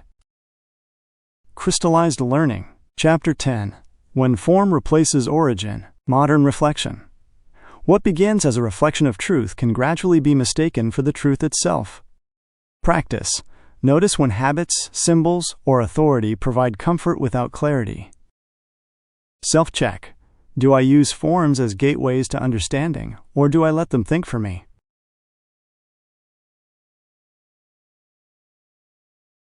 Chapter 11. Akhenaten, and the Return of the Law of One. Through the Old Kingdom, the power of the pharaohs rose and fell with the Nile. The Middle Kingdom saw order reimposed, temples rebuilt, and ritual codified. The Law of One was buried deeper under layers of ceremony and dogma. By the New Kingdom, Egypt had become magnificent in form, but hollow in spirit, its monuments glittering while its heart slept. For centuries, the ark, rod, and staff exchanged hands through kings and high priests. Many factions, both guardian and self-serving, sought control of the tools. Their origins stretched back to Atlantis, and by this era, their purpose was obscured by myth. Some used them to heal, others to rule. The misuse of the rod especially disrupted the horizontal grid lines that bind collective currents, creating divisions that echoed through entire civilizations. For a time, even the guardians could not agree who should keep the instruments safe. Then, a new generation emerged. Within the 18th dynasty, Akhenaten was born. He was a guardian-aligned soul linked to a higher lineage of orders called the Magi Grail Kings. He carried within him a vital key, the Christos avatar codes of the Emerald Covenant. His essence originated from higher planes of our universe, one entrusted to assist the Covenant mission and reweave Earth's fragmented fields. His very birth altered the planet's vibratory grids and awakened the Amenti fields beneath Giza. Akhenaten dismantled the pantheon of gods under his rule, declaring that there is but one creator who requires no intermediaries. His chosen symbol of this source was the sun, powerful, faithful, radiant. Historians and theologians have long believed his attempt at monotheism to be mere sun worship, yet in truth, it was a philosophical prelude to the Abrahamic faiths. What he brought was not something new, but something ancient. The Law of One had returned to surface culture, veiled beneath the image of the sun, the Aten, as the visible face of creation. With Akhenaten, the Christos mission began its earthly thread, the first explicit attempt since the Atlantean collapse to re-anchor the Christos codes within Earth's frequency fields. His reign served to remind humanity that there is only one source behind the many names and practices. His purpose was not merely religious but planetary. Through his body, the higher harmonics of the Law of One could once again reach the physical plane. This was, in your measurement, the beginning of a major shift in Earth's timeline. I was asked by the founders to return to Earth's density to make sure Akhenaten surrounded himself with the proper vibrations. My incarnation was within the royal priesthood families during the reign of his father, Amenhotep III. My advanced skills of foresight earned me a position on the advisory council for Queen Tiye, Akhenaten's mother. There was a time I learned that sight does not spare you. It shows you the grief and lost decisions. This advisory role would eventually lead me to Akhenaten's inner circle at a young age. Proper guidance was given to him during his sleep, and telepathic mental imagery from guardians during the day. This was to make sure the veil was thin for him early on, so he would quicken his remembrance. This project came with great risk and a limited time frame to kick off a series of events. My purpose was to veil his hidden tasks and make sure his true lineage was kept secret from palace officials. This would take group effort if we were to make everlasting repairs to the grid and ascension pathways. Akhenaten was not only guided by higher aspects through the mental planes, but also had teachers that met him in the physical plane. The priests of took him beneath the land for training at a young age. They had been guiding humanity since the days after the cataclysm, nurturing the incarnate lines that would one day reopen the Vault of Amenti. Within the crystalline halls below, he was shown the living architecture of the planet. There, he remembered his purpose: to open the gates once sealed after Atlantis, to restore passage for the fragmented soul lines of Earth back into the Vault of Light. When he returned to the surface, his vision became clear, and his remembrance was absolute. At his side stood Nefertiti, embodiment of the Sophia current, the divine feminine expression that balanced his solar essence. Together, they reflected the harmony of masculine and feminine streams, the Christos-Sophia unity that had been divided since Lemuria's fall. Through their union, the living light of Source began to stabilize once more within the Egyptian heart grid. Another group who incarnated alongside Akhenaten in strategic alignment with his mission were key DNA strand holders meant to integrate into the Amenti fields. The Keepers of the Flame had returned. The Keepers of the Flame were the Blue Flame Melchizedeks, who were persecuted in the time of Lemuria by Belial forces. They were souls who remembered how to hold the Mother Sophia resonance and carried 12-strand DNA codes. To most, they appeared as scholars or wanderers, but together they formed a living network of ascension mechanics. They were unseen but vital, a quiet architecture of light that helped Akhenaten's mission take root. In order to have full control of his environment but still have resonant connections to the Amenti Vault, he chose to relocate his capital away from established hierarchies. He was to build a new city where this harmonic could be anchored safely, a place beyond the reach of the Belial priesthoods who still held Thebes and its temples under control. The site chosen was Amarna, resting directly above an interdimensional corridor connecting to the Amenti Vault. With the aid of guardians working through the inner sanctuaries, Amarna was built as a resonance city, a living instrument designed to hold and distribute the frequencies of the Law of One. Though, on the surface, he did not make these changes quietly. The Amun priesthoods and the military saw his reforms not as evolution, but as threat. Those of Belial stirred the pot, as you say, by poisoning the minds of Akhenaten's inner circles. Some of his own family turned against him, siding with the priesthood's calls for condemnation. For centuries, their power had depended on opaque rituals, secret hierarchies, and intermediaries between man and divinity. To proclaim that all are one and that the Creator dwells within each being undermines the very structure of their control. They fought him through politics, propaganda, and betrayal. To the world, he was labeled a heretic king creating a new religion. To us, he was restoring the oldest truth in existence, unity itself. Crystallized Learning, Chapter 11. When authority becomes unnecessary. Modern reflection. Direct experience often destabilizes systems built to regulate access to meaning. Practice.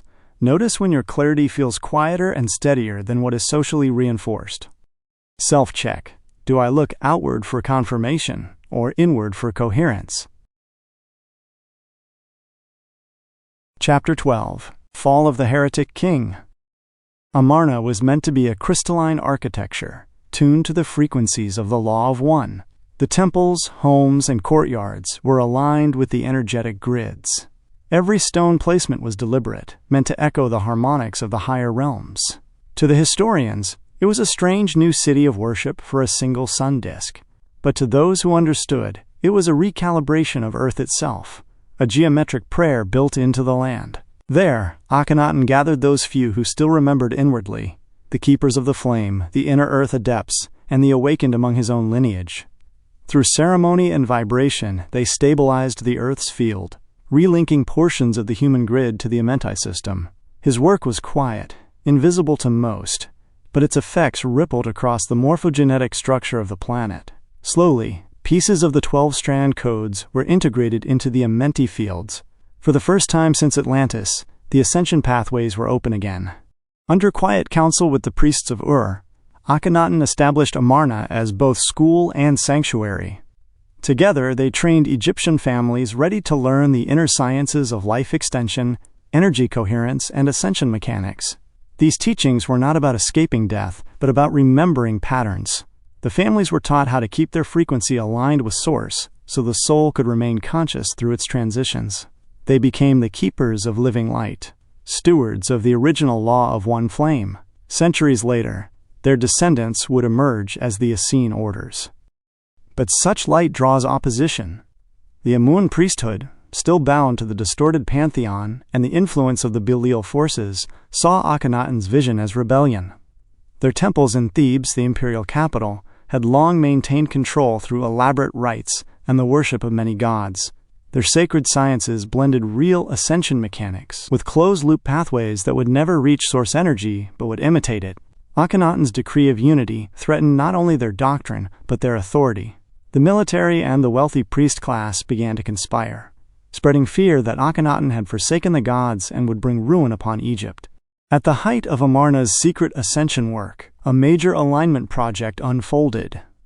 This task was to lift trapped Lemurian and Atlantean souls who had been stuck in Earth's lower planes. This required use of the Ark and tools to peer through temporal planes. Unbeknownst to them, infiltrators from the Amun faction had tampered with the harmonic calibrations. When the instruments were used, the altered frequencies inverted, creating a violent rupture within the lower dimensional strata. The event destabilized several of the Earth's inner gate systems and fractured portions of the vault's protective field. Many souls were dislodged, scattered across timelines. In the aftermath, chaos spread throughout Egypt. Akhenaten was blamed for the seismic shifts, accused of hubris and heresy. His reign was halted by mutiny, and his life taken by the very bloodline he sought to protect. The Amun order moved quickly, erasing his teachings, seizing temples, and ordering the destruction of Amarna's crystalline structures. What had been built to heal was dismantled stone by stone. Our guardian team sealed the ruptures within the lower planes and moved the Ark and tools to a more secluded area, away from malevolent intentions. Though history would tarnish his name, the seeds had already been planted. The families who had learned the law of one sciences in Amarna preserved what remained. They carried the memory of unity in song, symbol, and bloodline. Long after the city's fall, they continued their work in silence, guarding the sacred lineage that would one day bring forth the Christos avatar, the child of balanced light and matter, who would restore the covenant between humanity and the higher worlds. Crystallized Learning, Chapter 12, Lineage Under Pressure. Modern Reflection. When truth cannot persist openly, it moves through individuals rather than institutions. Practice. Notice which values you protect quietly, without recognition or reinforcement. Self-check. Am I maintaining something because it is alive, or because it is inherited? Chapter 13. The Essenes, Keepers of the Flame. This was a quiet time between kingdoms, when Egypt's glory faded and Rome's shadow had yet to rise. Within these years, far from the palaces and armies, a quiet order of souls carried forward the remnants of Akhenaten's vision. They were called the Essenes, though their origin reached back as far as Lemuria. These were the descendants of the families Akhenaten had personally taught, the students entrusted with the living sciences of the Law of One. Many among them were of the blue flame Melchizedek lines, trained to sustain the resonance of unity through meditation, sound, and light. Others carried portions of the 12-strand DNA codes, a race to protect all tribe race lines. Their task was to protect these frequencies until Earth's field was stable enough for them to awaken again. The Essenes built no monuments. They gathered in hidden valleys and seaside enclaves, living simply and teaching in silence. To the outside world, they seemed withdrawn, uninterested in politics or wealth.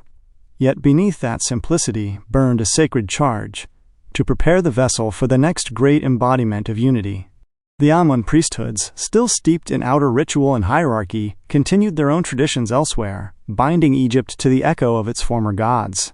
Their temples glittered, but the heart of the law of one had long since moved into humble homes and desert caves. There, the Essenes sang the same harmonics that once filled Amarna, keeping the flame of Akhenaten alive through word, tone, and love. They taught that the vault beneath Giza still watched and waited, that when the scattered tones of humanity began to rise again in harmony, the vault would open fully. In that age, they said, a child of pure resonance would come forth to embody the unified field once more.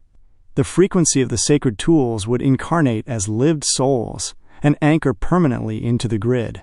That prophecy traveled through generations like a whisper of dawn.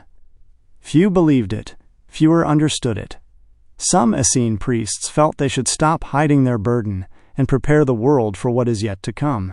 The Essene elders knew what kind of response that would attract. So the Essenes kept the promise alive, tending the lineage of light that would one day bring the world's remembering. And so the centuries passed. The empire shifted, but the melody remained, quiet yet unbroken. The next chapter of Earth's awakening was already stirring in the hearts of those who lived by the simple truth. All is one, and the light within is eternal. Crystallized Learning. Chapter 13. Preservation without display. Modern reflection. Some truths mature through containment rather than expression. Practice. Notice when holding something privately allows it to integrate more fully. Self-check. Am I sharing from clarity or from the need to be seen? Chapter 14. Yeshua and the Christos pattern. Before polarity, there was harmony. 3 living motions of the infinite source, the open field of potential, the current of love that shapes it, and the manifestation that crystallizes into form. This is the Father, the Mother, and the Child of Light. Your earthly systems have removed the feminine aspect of this trio time and time again. Yet, regardless of how it is taught, your light still emerges from this trifecta. Your scholars, scientists, and theologians have described this structure through many lenses: Father, Son, Holy Spirit, space, time, matter, mind, body, spirit. The same pattern appears in nature itself, in the triple point of water, in the simplest musical chord, and even in the subatomic structure of your universe: protons, neutrons, and electrons. We tell you all this to explain that creation is not a hierarchy, but a relationship. The masculine current extending and building, the feminine current holding and revealing. When these move in balance, they generate life and sustain the geometry through which consciousness evolves.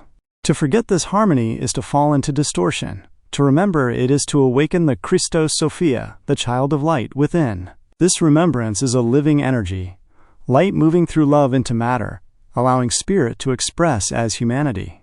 Through each age, the guardians have carried this current into the planetary field so that every soul might rediscover its link to Source. It was this very harmony that sought embodiment again at the dawn of the Common Era. What the prophets called the coming of the Messiah was, in truth, the descent of the Christos frequency into human form, the return of that triadic unity through a living vessel. The child you know as Jesus came through the covenant of the Essenes, the quiet order who had preserved the teachings of Akhenaten and the higher guardians before him.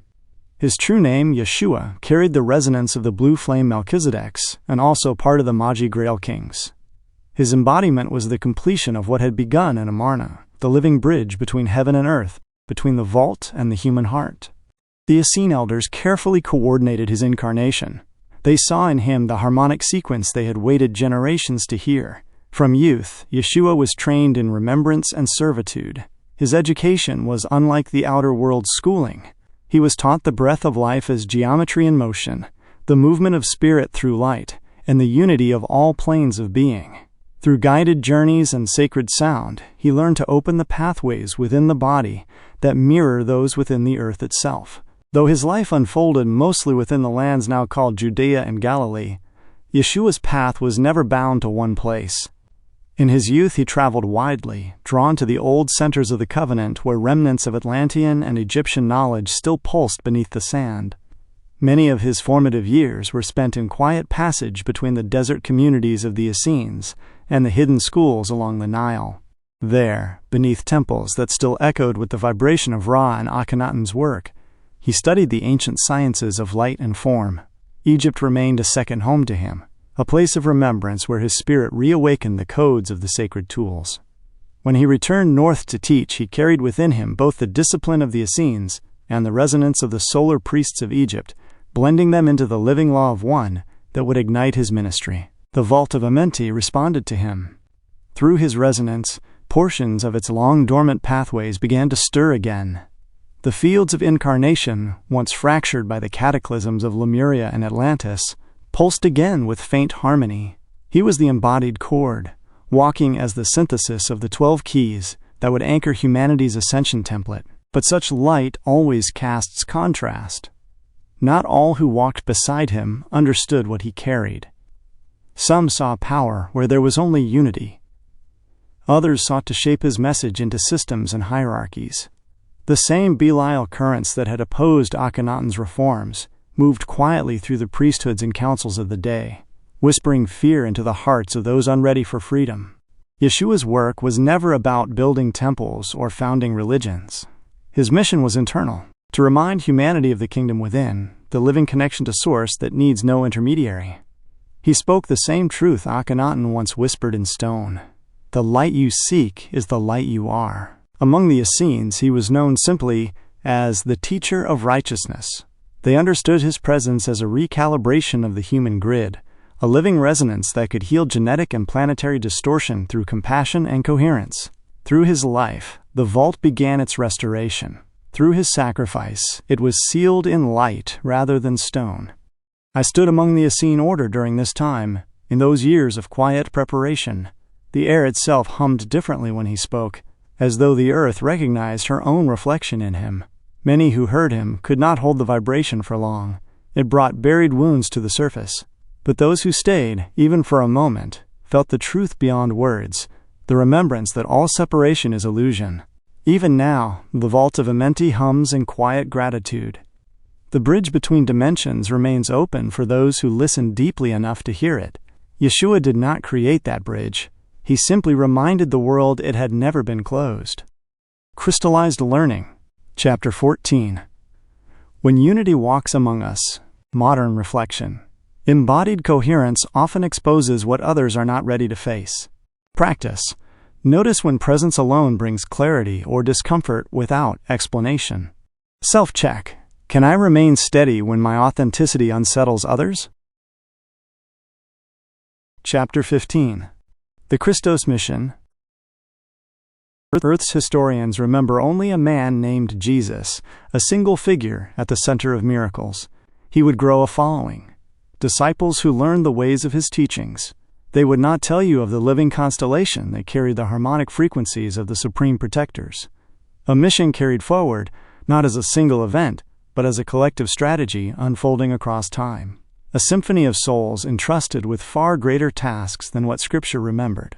Among Yeshua's closest companions were those who had carried his frequency across lifetimes. Mary Magdalene, the Sophia current made flesh, bore the staff's energetic signature. This was known as the vertical channel of connection. Through her, the feminine current of source anchored into matter. She balanced the heavens within the human heart. This current was vital not only for individuals but for the planet itself, the pathway through which life reconnected to source communion. John the Baptist, a high-order Melchizedek, embodied the rod, the horizontal current of mentalism. His task was initiatory for the collective field, bringing those ready into higher resonance. His baptisms through water flooded the Lightbody with divine harmonics, reconnecting hearts to the Christos frequency. The lifting from water into air symbolized the clear mind reborn in light. Yeshua himself embodied the arc, the harmonizing principle that joined both currents into one field. When the three aligned in intention, the vault beneath Giza vibrated in reply, as though ready to receive its children. Their presence was calibration, each act of healing, each parable, each shared meal, a living frequency event. The blue flame Essenes supported them quietly, forming anchor points across the land. At key intervals, the circle gathered in secluded places to perform the alignments of light, meditations that tuned Earth's grid to the Christos frequency. The staff was placed into the ground to draw energy upward, the rod laid horizontally to bridge it outward, and through Yeshua, the arc unified the currents. The result was a pulse that radiated through the vault, gently restoring the connection between worlds. Not all gatherings were peaceful and cooperative. Generations before Yeshua, the Essene tribes had already begun to splinter. Some held to the original law of one stewardship, tending the Christos flame in service to all. Others were drawn toward hierarchical programs that promised order but carried distortion at their core. This fracture was not accidental. It was cultivated through sustained interference designed to split their unity and seed rival doctrines. It weakened not only their community, but also the frequency fields protecting the covenant currents and the gates of Amenti they guarded. Recovered Essene scrolls recall this divide, a teacher of light opposed by a priest of shadow, their conflict tearing at the cohesion of the community. Within this division, Yeshua and his circle stood firmly in the blue flame current, working to protect both the living codes and the stability of the grids amid mounting infiltration. When Essenes turned against one another, the shield thinned, leaving the Christos mission vulnerable. As relations worsened, the shadows polluted other lands. The Belial forces initiated a DNA reversal ritual at a Stargate complex linked to vital sites such as Amarna, Giza, and Jerusalem. This Stargate structure is known to you as Stonehenge of Britain. They sent reverse DNA codes into the planetary grid to disrupt human connection with Source, aiming to dislodge Earth's vertical staff alignment and trigger a pole shift that would bring another cataclysm. Guardians foresaw how these acts would impact human consciousness for centuries, but they could not intervene directly. What they could do was use heart connection with those aligned and guide human intuition in a recommended direction, then observe how humanity would respond to these challenges. They sent word through an elder Essene, who warned Yeshua and his circle of what was unfolding.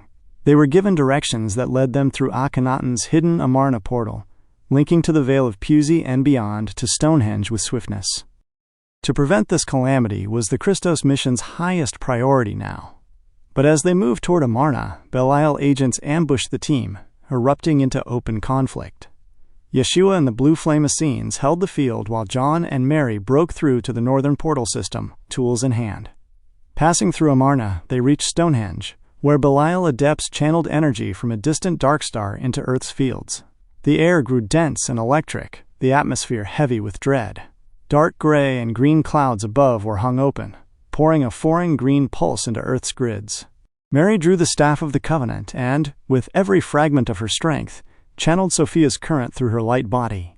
John anchored behind her, channeling the rod's current to stabilize and amplify her resonance. Gravity around the complex fluctuated as frequencies collided. In her connection to the field, Mary glimpsed the scope of the damage that had already been done and realized options were limited. With one final surge of will, she released a massive shock of white-blue light into the epicenter of the ritual. John was thrown back by the pulse as dark figures emerged from shadows to investigate. The ground shuddered as she forced living light into the reversal streams, unraveling the ritual's connection to the grid. With the dark star's connection severed, the pole shift was averted, but the staff dimmed, its resonance gone cold. Unfortunately, Earth's vertical current was dislodged, and the planet's communion with the higher heavens disconnected. This would make communication and ascension toward Source much more difficult for Earth's inhabitants. Mary collapsed, overcome with strain and sorrow for the lines she could not save. Then, with haste, the Belial forces lunged to seize the sacred tools. John rushed to Mary's side, the rod emanating golden whips of lightning to cover their escape. Just as the Belials reached for the fallen staff, the Guardians struck. A radiant burst, brighter than the noonday sun, descended through the portal lines, dispersing the shadows in an instant. The relic vanished in a sweep of light, hidden away until the mother current could rise again. As they entered the portals of the Vale of Pusey, John and Mary understood that these relics could no longer remain on the surface. To prevent further misuse, they concealed the rod and ark deep within the inner passage, linking the Vale and Amarna before returning to Egypt. They knew there was always another opportunity to restore what was destroyed. As they returned into their hidden enclave in Egypt, they expected Yeshua and the blue flame Essenes to be there. What they were met with were shadows and ruin. A dark figure lunged at John, pushing their blade into the heart of their initiator. The Belials knew John was a vital figure to the Christos team. His baptisms, rooted in the rod's current, had become visible beacons. This was a calculated, energetic strike meant to wound the very grids he had stabilized. When his body fell, the rod current shook, and a fissure tore through the lines of light he had tended for lifetimes. Without their initiator, the Christos mission began to wane. With the Essenes divided and the tools dispersed, the circle withdrew from sight, yet the flame endured. Yeshua was able to complete most of his earthly esoteric tasks. The team's efforts repaired portions of the Christos grids, and the Emerald Covenant prophecy carried forward. Akhenaten's foundation was not lost, for the Christos avatar had come to be.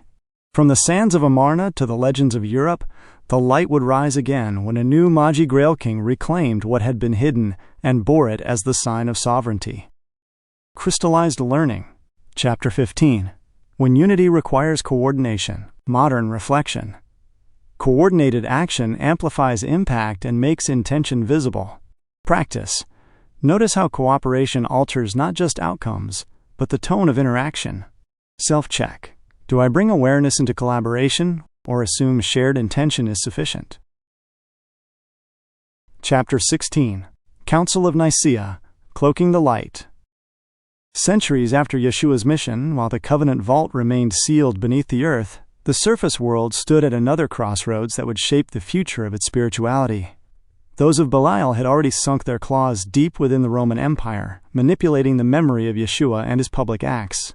In 325 CE, at the Council of Nicaea, the Christos teachings were seized, rewritten, and renamed to serve a new order. What appeared to be a gathering of bishops was, in truth, a consolidation of power. Constantine sought control, not truth. He demanded one creed to serve imperial order. The council declared Yeshua divine, but clouded his name, stripping away the law of one he had embodied. His humanity, his message of unity, and the Sophia current expressed through Mary Magdalene were buried beneath layers of dogma and accusation. The feminine principle, the very current that balanced creation, was smothered under hierarchical decree. The patriarchal priesthood made sure the energetic Sophia streams would remain suppressed and neglected as a matter of policy and worship. Gospels that carried deeper wisdom, Thomas, Philip, Mary, and others, were banned or destroyed. Only writings that supported the new hierarchy were canonized. The Christos mission, once meant to ignite direct communion with Source, was repackaged into a religion of obedience, sin, and intermediaries. The dark forces flourished within this distortion, feeding on fear and separation. The empire called this victory Christianity, but it was no longer the path of Yeshua and Mary. It had become an instrument cloaked in holy robes. For the masses, the Christos Sophia teachings became heresy, locked away behind altars and priests. This moment marked the beginning of another dark age. With knowledge suppressed, relics hidden, and fear exalted as faith, humanity fell into spiritual captivity. The guardians held quiet threads, hidden communities, secret lineages, encrypted myths, all waiting for another chance to rise. The Council of Nicaea closed the door on Yeshua's true mission and cast humanity into centuries of distortion. Beneath the weight of dogma, the Christos Sophia current endured, humming softly beneath the stone of cathedrals and the silence of forgotten hearts, waiting for knights of another age to reclaim it. Crystallized Learning. Chapter 16. When truth becomes doctrine, modern reflection, teachings meant to awaken can harden into systems that manage behavior. Practice. Notice when belief is presented as something to accept rather than to experience. Self-check. Do I relate to truth through understanding or through inheritance?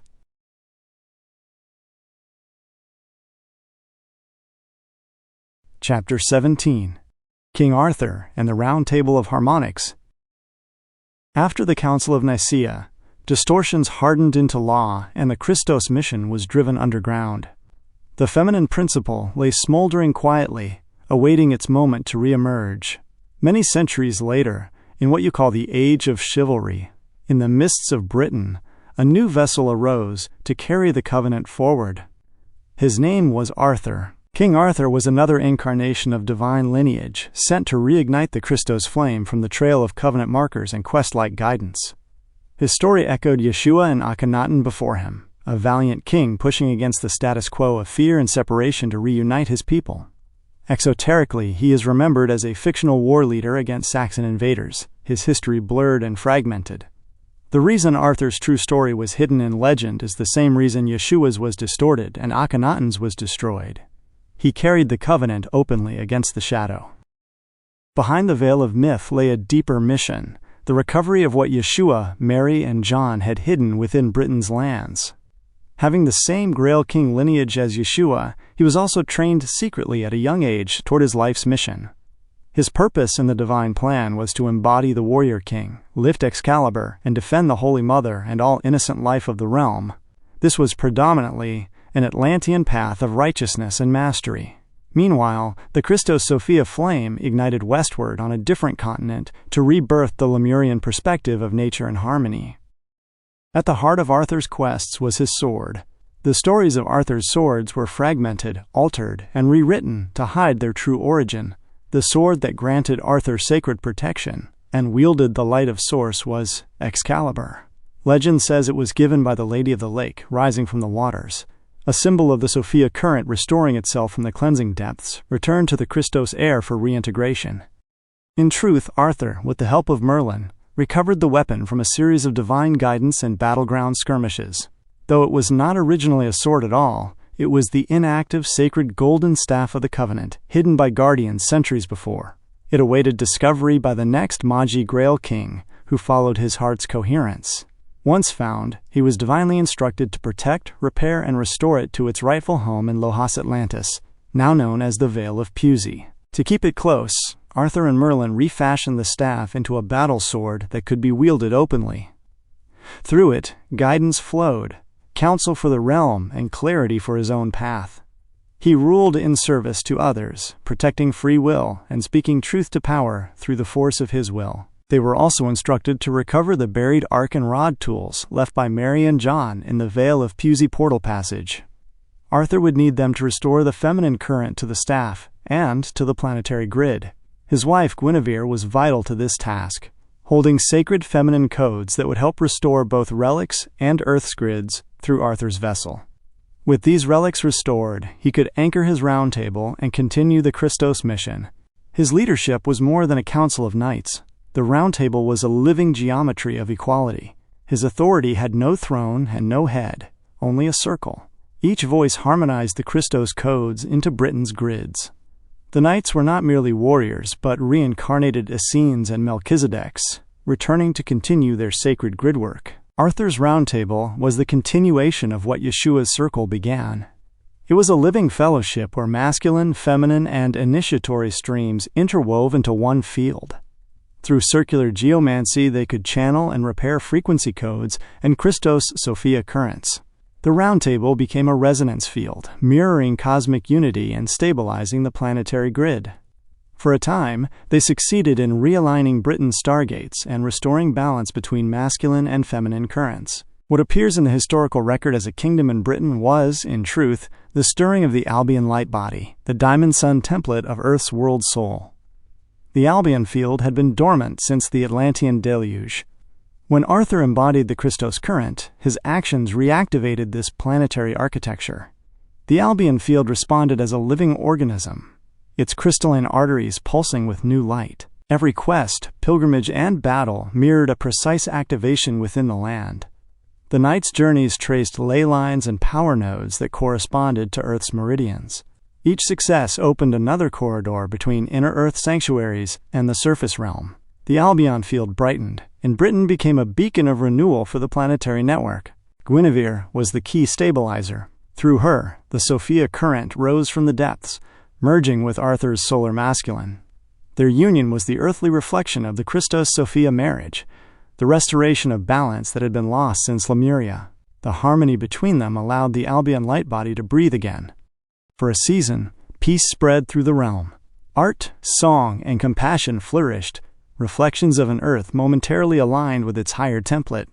The Lady of the Lake, representing the planetary feminine, was no mythic figure but the personification of the Sophia current that watched over the grid's equilibrium. Yet, as in every cycle, the Belial forces saw the light and moved to distort it. Their interference seeded mistrust, pride, and rivalry among Arthur's circle. The Round Table began to fracture from within, repeating the ancient pattern of betrayal that had haunted every Christos mission before. Crystallized Learning, Chapter 17. Wisdom Applied Through Structure. Modern Reflection. Unity can be protected through structure without becoming rigid or hierarchical. Practice. Notice how agreements support coherence when they serve everyone equally. Self-check. Do I use authority to preserve balance or to secure position? Chapter 18. Looming Shadows in the Holy Grail. Certain points on Earth act as containers of geomantic power, the energy of the grid flowing like a planetary chakra system. When balanced, these sites breathe together as one body, circulating life force between heaven and earth. This flow enters Earth at specific Grail points, one of them being Temple Mount, Jerusalem. Through Arthur's restoration of the staff and his sacred union with Guinevere, the ancient grids of Britain reawakened, harmonizing once more with the solar lines of Egypt and the crystalline corridors of Lohas Atlantis. Where once the current had fractured, light now flowed unbroken through the network of Grail points, carrying the memory of union into the veins of the planet itself. Stabilizing and securing these points required conscious stewardship. When the staff was anchored into the Jerusalem Grail point, the effect was immediate yet subtle. The vertical current, long severed since the Stonehenge reversal, reconnected Earth's field to the higher planes with measured stability rather than force. The land itself grew quiet, as though exhaling after centuries of strain. Those sensitive among the knights felt it in their bodies, a loosening in the chest, a clarity behind the eyes. The grid had been corrected, but only partially. It could now receive again, though it could not yet hold what it received without distortion. That task would always rest with those who carried the light. Arthur and his Round Table journeyed there when the call came to stabilize the field. They bore the frequencies of the restored staff and rod, ready to anchor them into Earth's heart through their table of light. The work was sacred and perilous, yet the circle was strong, or so it seemed. Among them was Saliane, Guinevere's sister, and Lancelot's betrothed-to-be. In the early days, their bond was simple companionship, born of shared service. Yet over time, affection deepened. Their relationship mirrored Arthur and Guinevere's, although accompanied by shadows of comparison. Saliane's heart was kind and luminous, but she was drawn to Arthur's wisdom and quiet strength. Lancelot saw this in her eyes, though she never spoke it. He loved her fiercely. But where love meets fear, shadow often follows. As the company reached Jerusalem, whispers began to surface within the camp. Rumors that Saliane had secret meetings with her sister's husband. Some said it was jealousy. Others believed darker tongues carried those stories through the air. Such thoughts are subtle poison. They enter first as curiosity, then grow roots. When the Round Table completed the alignment over the Grail point, Arthur stood before his knights beneath the moonlight, the air warm with completion and tension alike. He reminded them that unity is not the absence of difference, but the presence of trust. Loose words, he said, can do what no enemy's blade can, turn brother against brother, heart against heart. Let discernment be our sword.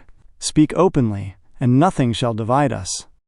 The knights bowed their heads, but the unease lingered. Lancelot saw how Saliane looked upon Arthur as he spoke, eyes bright with a gentle, beaming smile. Lancelot felt the confirmation of every fear he had buried shiver up his spine. He masked his vexation and gritted teeth as the group headed back to their lodging for well-deserved rest. That night, the palace was silent save for the desert wind. From Lancelot and Saliane's quarters came raised voices, first muffled, then sharpened. Words turned to accusation to screams. The knights, hearing the commotion, rushed to intervene. When they entered, the sight before them stilled their breath. Saliane lay upon the floor, motionless, as crimson spread beneath her. Lancelot, shaken, stood over her, his blade trembling in his hand, his eyes wide and hollow. "I didn't mean to," he whispered again and again. She loved him. "I couldn't." They wrested the blade from his grasp and locked him away in grief and disbelief. The noise drew Arthur and Guinevere from their chambers. They reached the corridor as the knights turned in silence. Guinevere felt the truth before she saw it. Her legs gave way as she fell beside her sister's body, calling her name. Arthur's gaze lifted to the door across the hall, where the broken voice continued, "I didn't mean to. I didn't mean to." Arthur said nothing, only placed his hand upon the door, eyes closed, knowing his brother had been overcome by the shadows within. From that night forward, the harmony of the Round Table could not be restored. Rumor curdled into guilt, guilt into blame. Trust eroded like stone in a storm. Their task of restoring the feminine alignments into Earth's grid was complete, and the Grail point secured. For now, Merlin withdrew into silence, and the circle, once radiant, began to fracture. When shadow goes unrecognized, what begins as longing becomes comparison. What becomes comparison turns to resentment, and resentment gives shape to ruin. These are not ancient problems, but living lessons. Even now, the same patterns play through human hearts, waiting to be seen and forgiven. Camelot fell not through war, but through the unhealed wounds of those who carried the light. Yet even in tragedy, light was preserved. Arthur ensured the relics were returned to the sanctuaries beneath the Vale of Pusey.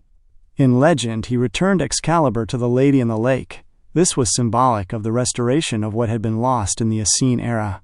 Arthur's right to wield it came from bloodline and resonance, sealing his place as covenant-bearer. The covenant remained intact, though hidden once more beneath the weight of human sorrow. And so ended the Round Table of Light, not in battle, but in reflection. For every Grail must be cleansed by truth before it can shine again. The sword, the Grail, and the Round Table itself became an encrypted myth, surviving through centuries as story and song. Camelot's fall closed another chapter, but the Covenant's flame did not die. Beneath the land, the Albion body slept, its harmonics sealed but not erased. Crystallized Learning, Chapter 18. When shadow enters the circle. Modern reflection. Even aligned groups can fracture when unexamined reactions shape perception.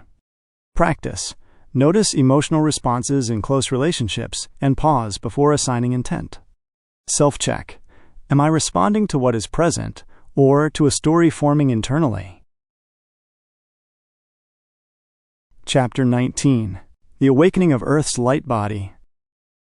Though Arthur's physical reign ended, his consciousness fused with the planetary body itself. The Albion field, newly awakened, could not remain fully active without its human counterpart. Yet, the current he anchored continued to resonate through the grid lines of the Earth. The unity achieved in his lifetime became the energetic seed for a future cycle of awakening. Arthur's achievements were not lost. His alignment of the Albion grid established a bridge frequency between the ancient Christos missions and the coming modern ascension window. The codes embedded in his age, recorded through symbol, story, and chivalric myth, became dormant instructions in the human collective. The phrase, "the once and future king," was not romantic poetry but prophecy, signifying the return of the Albion consciousness through the awakening of humanity itself. As the centuries turned, the Albion field continued to pulse beneath the British Isles, serving as a planetary heart node. When the Christos-Sophia currents rise again, this field will quicken, guiding new generations of guardians to restore the balance that Arthur once embodied. His story was never meant to end in death, but to echo across ages as the living pattern of planetary renewal. Arthur's quests, therefore, were not merely human achievements. They functioned as acts of planetary alignment. Every victory, every council of peace, every heartbreak altered the electromagnetic song of the world. His success allowed the Albion Lightbody to reconnect with the global grid, establishing the framework upon which modern humanity's ascension would unfold. When the Christos currents began their modern resurgence, it was the Albion resonance that first stirred, calling indigo and starseed souls to incarnate in waves. They are the new Round Table, scattered across nations, remembering through compassion what Arthur's circle once practiced through sword and service. Thus, the rise of Albion was not only a medieval event, but a continuing revelation. It bridges the mythic past with the present awakening. The same light that Arthur anchored now moves through modern hearts as the impulse toward unity, truth, and remembrance. While Albion slumbered, other keepers tended the flame across the world. In mountains and forests, deserts and islands, they lived close to the land, remembering the harmony that civilization forgot. Their ceremonies preserved the rhythm of the earth when kingdoms fell to distortion. These were the indigenous descendants, the silent guardians of balance, waiting for the day when the world would again remember that all life is one. Crystallized Learning. Chapter 19. Continuity Beneath the Surface. Modern Reflection. What endures often does so quietly, beneath visible cycles of rise and decline. Practice. Notice where growth is occurring without recognition or validation. Self-check. Do I measure continuity by visibility or by steadiness over time? Chapter 20. The Tribes of the Living Spirit. While Arthur and his companions anchored the Christos Sophia currents in the green hills of Britain, another mission unfolded with tribes deeply connected to Mother Earth. While Egypt and Europe refined their spiritualities, in the lands now called the Americas, indigenous tribes wove the flame of the covenant between earth, sky, and star. Their lineages reached back to Lemuria, when tribes first honored the balance of land and sea, and to Atlantis, when survivors carried fragments of its fall into the western mountains and plains. These streams met in the Americas, weaving ancient memory into living tradition, holding the flame long after the tools had been withdrawn into sanctuaries. They were not isolated, but entrusted. Guardians seated them with memory of the star nations, and they carried living maps of planetary grid points. Medicine wheels and sacred sites were not merely ritual centers, but interfaces with Earth's energetic body. Earth's ley lines remained supported and intact thanks to these indigenous peoples. These Earth-aligned caretakers of the Americas were not alone in this remembrance. Many other indigenous tribes around the planet followed their heart and made connection to the universal spirit. These tribes shared similar responsibilities. Their sacred geography was not only symbolic, but a functional network of portals, grids, and songs. They maintained connection between the surface and the inner earth sanctuaries. Just as Arthur formed his round table, certain tribes gathered in councils where no single voice rose above another. Wisdom was shared in circles, and leaders were chosen for service, mirroring the law of one and showing that the Christos flame could ignite in more than one place, through more than one people. Across the world, other sanctuaries held the same vibration. In the mountains of the east, monasteries kept silent watch. In the high plateaus of Tibet, the teachings of compassion guarded the inner path. Everywhere, the same current moved beneath different names, reminding humanity that truth is not owned but remembered. In the Americas, the Christos Sophia current moved like a living song through hill and valley, harmonizing with its people. But even the quiet plains faced intrusion. The shadows moved quietly, sowing division among tribes, tempting with conquest and hierarchy, and eroding harmony with land and sky. In time, shadows guided their human counterparts into coordinated invasions, masked as colonization, to seize access to North and South American stargates. Some peoples fell to these intrusions, but others held firm, keeping their songs alive, passing stories from elder to child, guarding sacred bundles, and concealing their knowledge in masks and ceremony. The might and density of darkness began to spread. As empires rose and fell, the indigenous heart of Earth endured. Across continents, tribes of every land continued the same work in different tongues, tending fire, honoring water, listening for the pulse beneath their feet. Their way of life became humanity's unspoken compass, showing that ascension is not found in conquest or crowns, but in belonging. While kingdoms warred and doctrines hardened, these peoples held the living covenant simply by remembering how to live in balance. Through them, the Christos flame stayed near the surface, quiet but steady, waiting for the world to remember their ancestry. Crystallized Learning. Chapter 20. Balance Through Nature. Modern Reflection. Stability can be sustained through lived relationship rather than imposed order. Practice.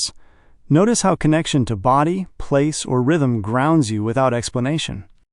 Self-check. Do I relate to the world as something to manage or something to belong to? Chapter 21. The Cathars, Grail Keepers of Southern France. From the end of Camelot to the councils of the indigenous, the Christos Sophia flame moved like a hidden river beneath the surface, winding through legend, ritual, and story. In Europe, that river surfaced again in the south of France during the 12th century. There, a community arose carrying echoes of Essene discipline, Arthurian equality, and the law of one. They were known as the Cathars. Exoterically, the Cathars were a Christian sect condemned as heretical by Rome. They rejected the Church's wealth, hierarchy, and dogma, choosing instead a simple life rooted in compassion, equality, and service to others. Their initiation, the Consolamentum, emphasized purity of spirit and direct connection to the divine, the same current of unity that had flowed since Lemuria. Esoterically, the Cathars preserved fragments of Christos Sophia Gnosis, teachings that mirrored the law of one. They understood creation as a single field of unity that could be distorted by forces of control. They taught that souls could become trapped in those distortions, and that liberation came not through hierarchy or ritual, but through remembrance of source. Their communities embodied this truth: councils of equals, shared leadership, and devotion to purity of heart. More than a sect, the Cathars represented a hidden lineage of the covenant. They carried the resonance associated with the 12th tribe and inheritors of the Magi Grail knowledge once seated by the Essenes. Within their care lay not only teachings but records that reached back to the fall of Atlantis. They also sheltered living carriers of Christos Sophia bloodlines. These trusts made them a direct threat to the powers of control. The Cathari flourished in Languedoc, building sanctuaries where men and women shared authority equally. Their compassion drew thousands, unsettling the Roman Catholic Church, whose influence relied on fear and hierarchy. The Belial factions branded them heretics, who endangered the monopoly of salvation and prepared Rome to strike. In 1209, Pope Innocent III launched the Albigensian Crusade to eradicate these holders of light. Castles were besieged, towns burned, and entire populations massacred in the name of purity. Their most famous last stand came at Montsegur in 1244, where Cathar defenders, after months of siege, finally surrendered. More than 200 were burned alive, refusing to renounce their beliefs. Legends tell that before Montsegur fell, something was carried out of its walls, perhaps records, relics, or living heirs.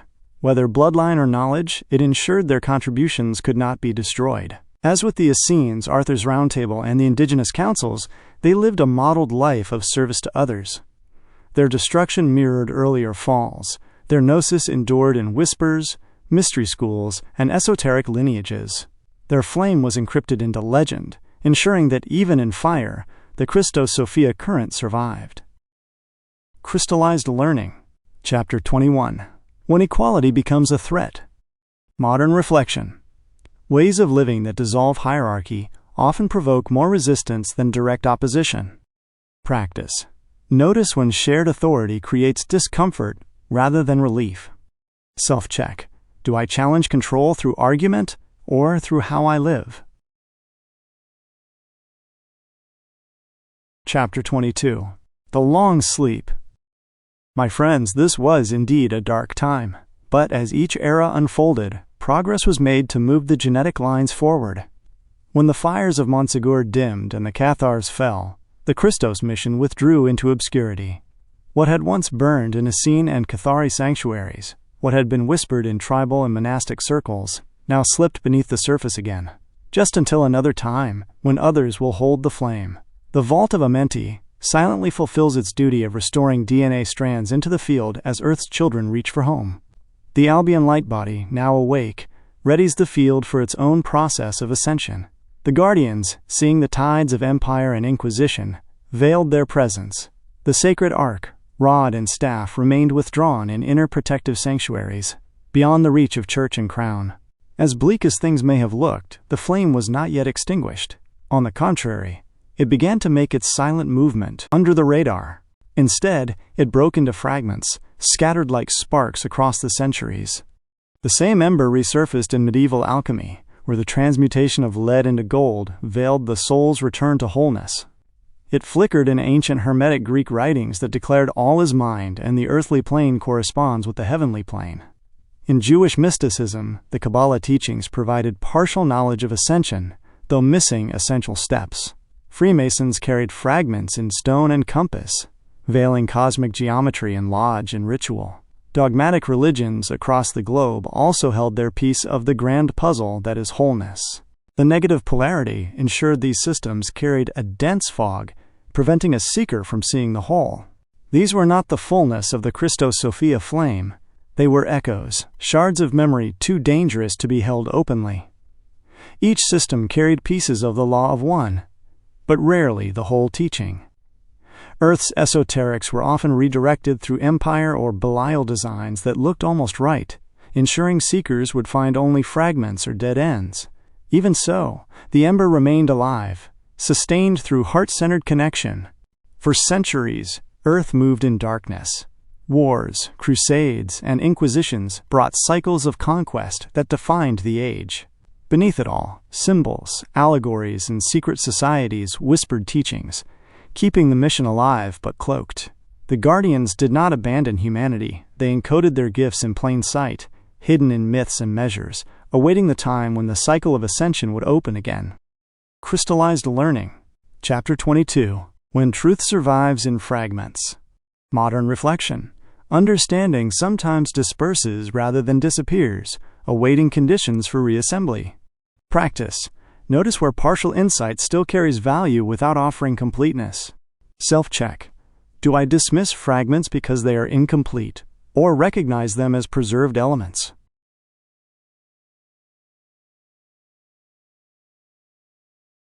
Chapter 23. Stirring of the Modern Cycle. The long silence stretched for many of your centuries. As Earth's cycles turned and the anticipated ascension window drew near, the Guardians pressed closer to the surface once again. By the Renaissance, the ember resurfaced through spiritual alchemy and Hermetic philosophy, quiet enough to survive persecution, yet clear enough to stir remembrance in those prepared to see. By your 18th and 19th centuries, new movements rose. Rosicrucians, mystical Christians, and secret orders that wove geometry and light into ritual. Some carried genuine fragments, others held reflections distorted by pride, power, or ignorance. All were partial contributors of the same underground river. Each fragment was a shard of memory, a glimmer of the larger story Earth's rulers had suppressed for ages. By your 20th century, the veil began to thin once more. Spiritualism swept across continents. Mediums spoke to unseen presences, and mystics recorded visions of luminous beings who whispered of unity. Secret orders, torn between light and shadow, proclaimed the return of ancient teachers. Some messages were clear, others clouded, but each served to loosen the rigid hold of disbelief.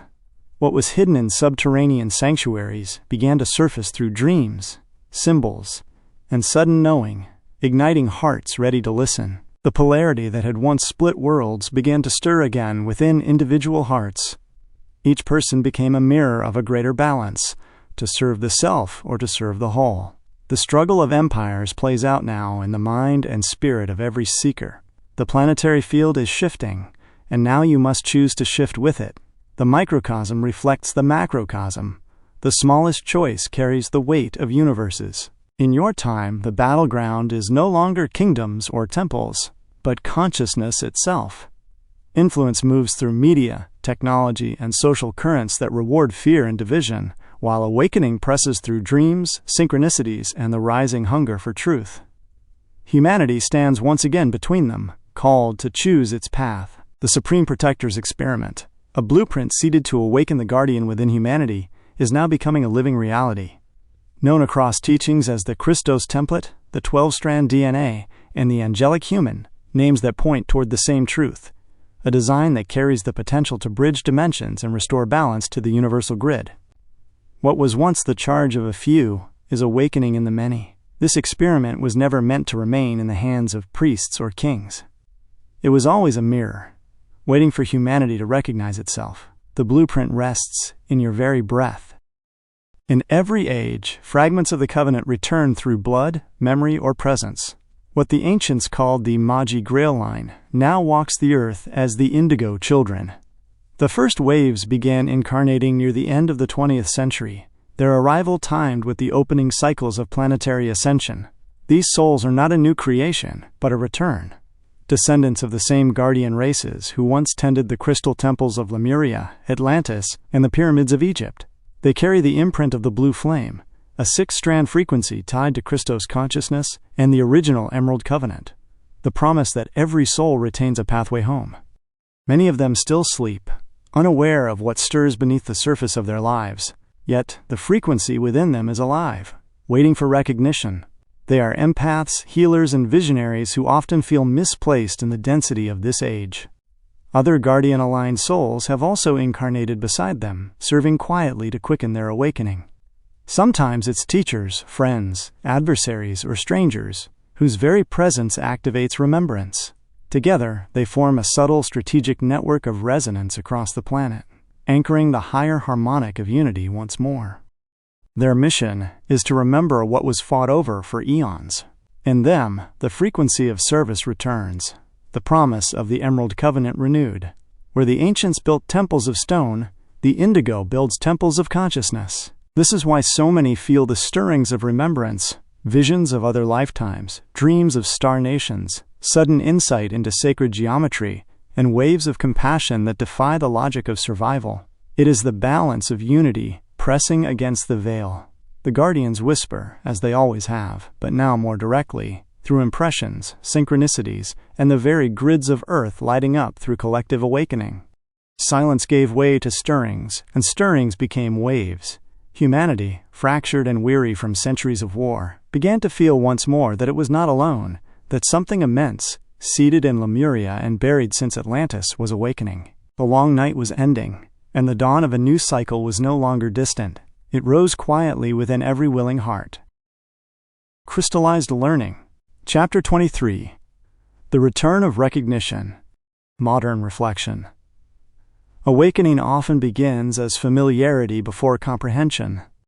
Practice.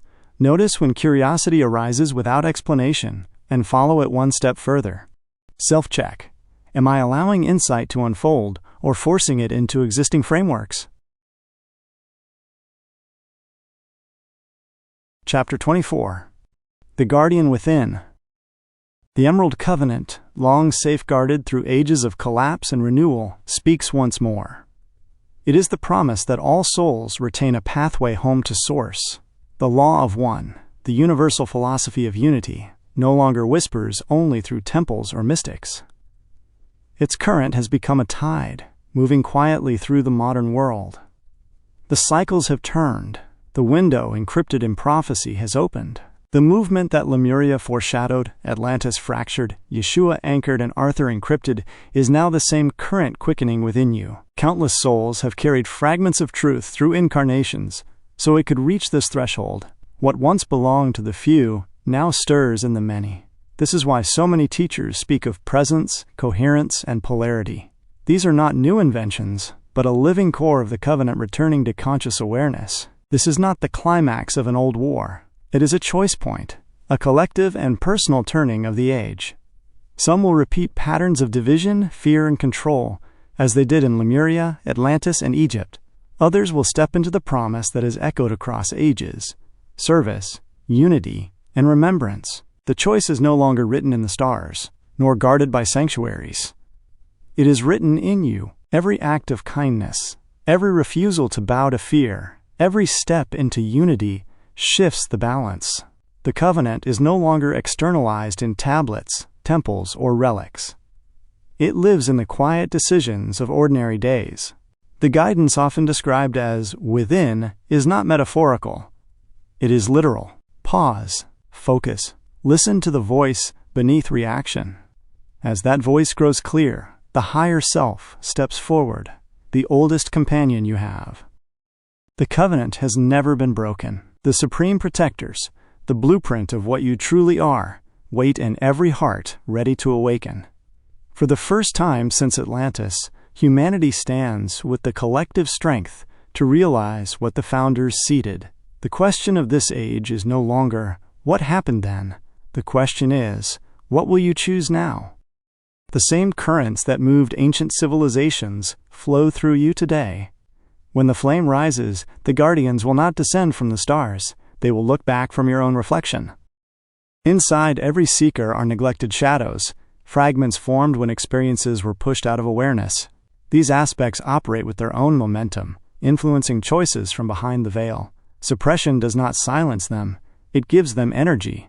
They surface as confusion, avoidance, sabotage, tangled relationships, and difficulty sustaining clarity. The only resolution is presence. What is acknowledged becomes peaceful. What is denied becomes powerful. Integration is not the removal of these aspects, but their re-inclusion in the whole. When the inner world begins to harmonize, the outer world shifts in response. To meet a catalyst is to gain experience. To act with courage is to unlock new capability. To rest or pause is also part of the journey. No step is wasted in this progression. All of it contributes to remembrance. Humanity is no longer waiting for rescuers. The guardianship that once required celestial intervention has moved inward. What the founders tended from above, humans now tend from within. Every aligned heart becomes a key. Every integrated shadow clears distortion from the grid. Every moment of clarity strengthens the collective field. You are not small in this story. You are the continuation of the mission that began in the first ages. The spiral closes not as an ending, but as recognition. Crystallized Learning, Chapter 24. Living Truth Without Defense. Modern reflection. Embodied clarity does not persuade, it stabilizes conditions around it. Practice. Notice the urge to explain or justify, and experiment with remaining present instead. Self-check. Do I rely on alignment to speak, or do I manage how it is received? Epilogue. The Flame Expressed. You will not find every answer in these pages, because no story can hold the entire structure of what you are a part of. This book was never meant to catalog every mystery or decode every system. It is a single thread pulled from a tapestry too vast to be written. What you read here is only a doorway, a beginning point for remembrance. There is much more to this story, involving deeper contemplation and lived analysis. What you have here is a distilled version meant to activate recognition rather than explain everything. If certain moments stirred something in you, it is because the signal was already active. This work does not install anything new.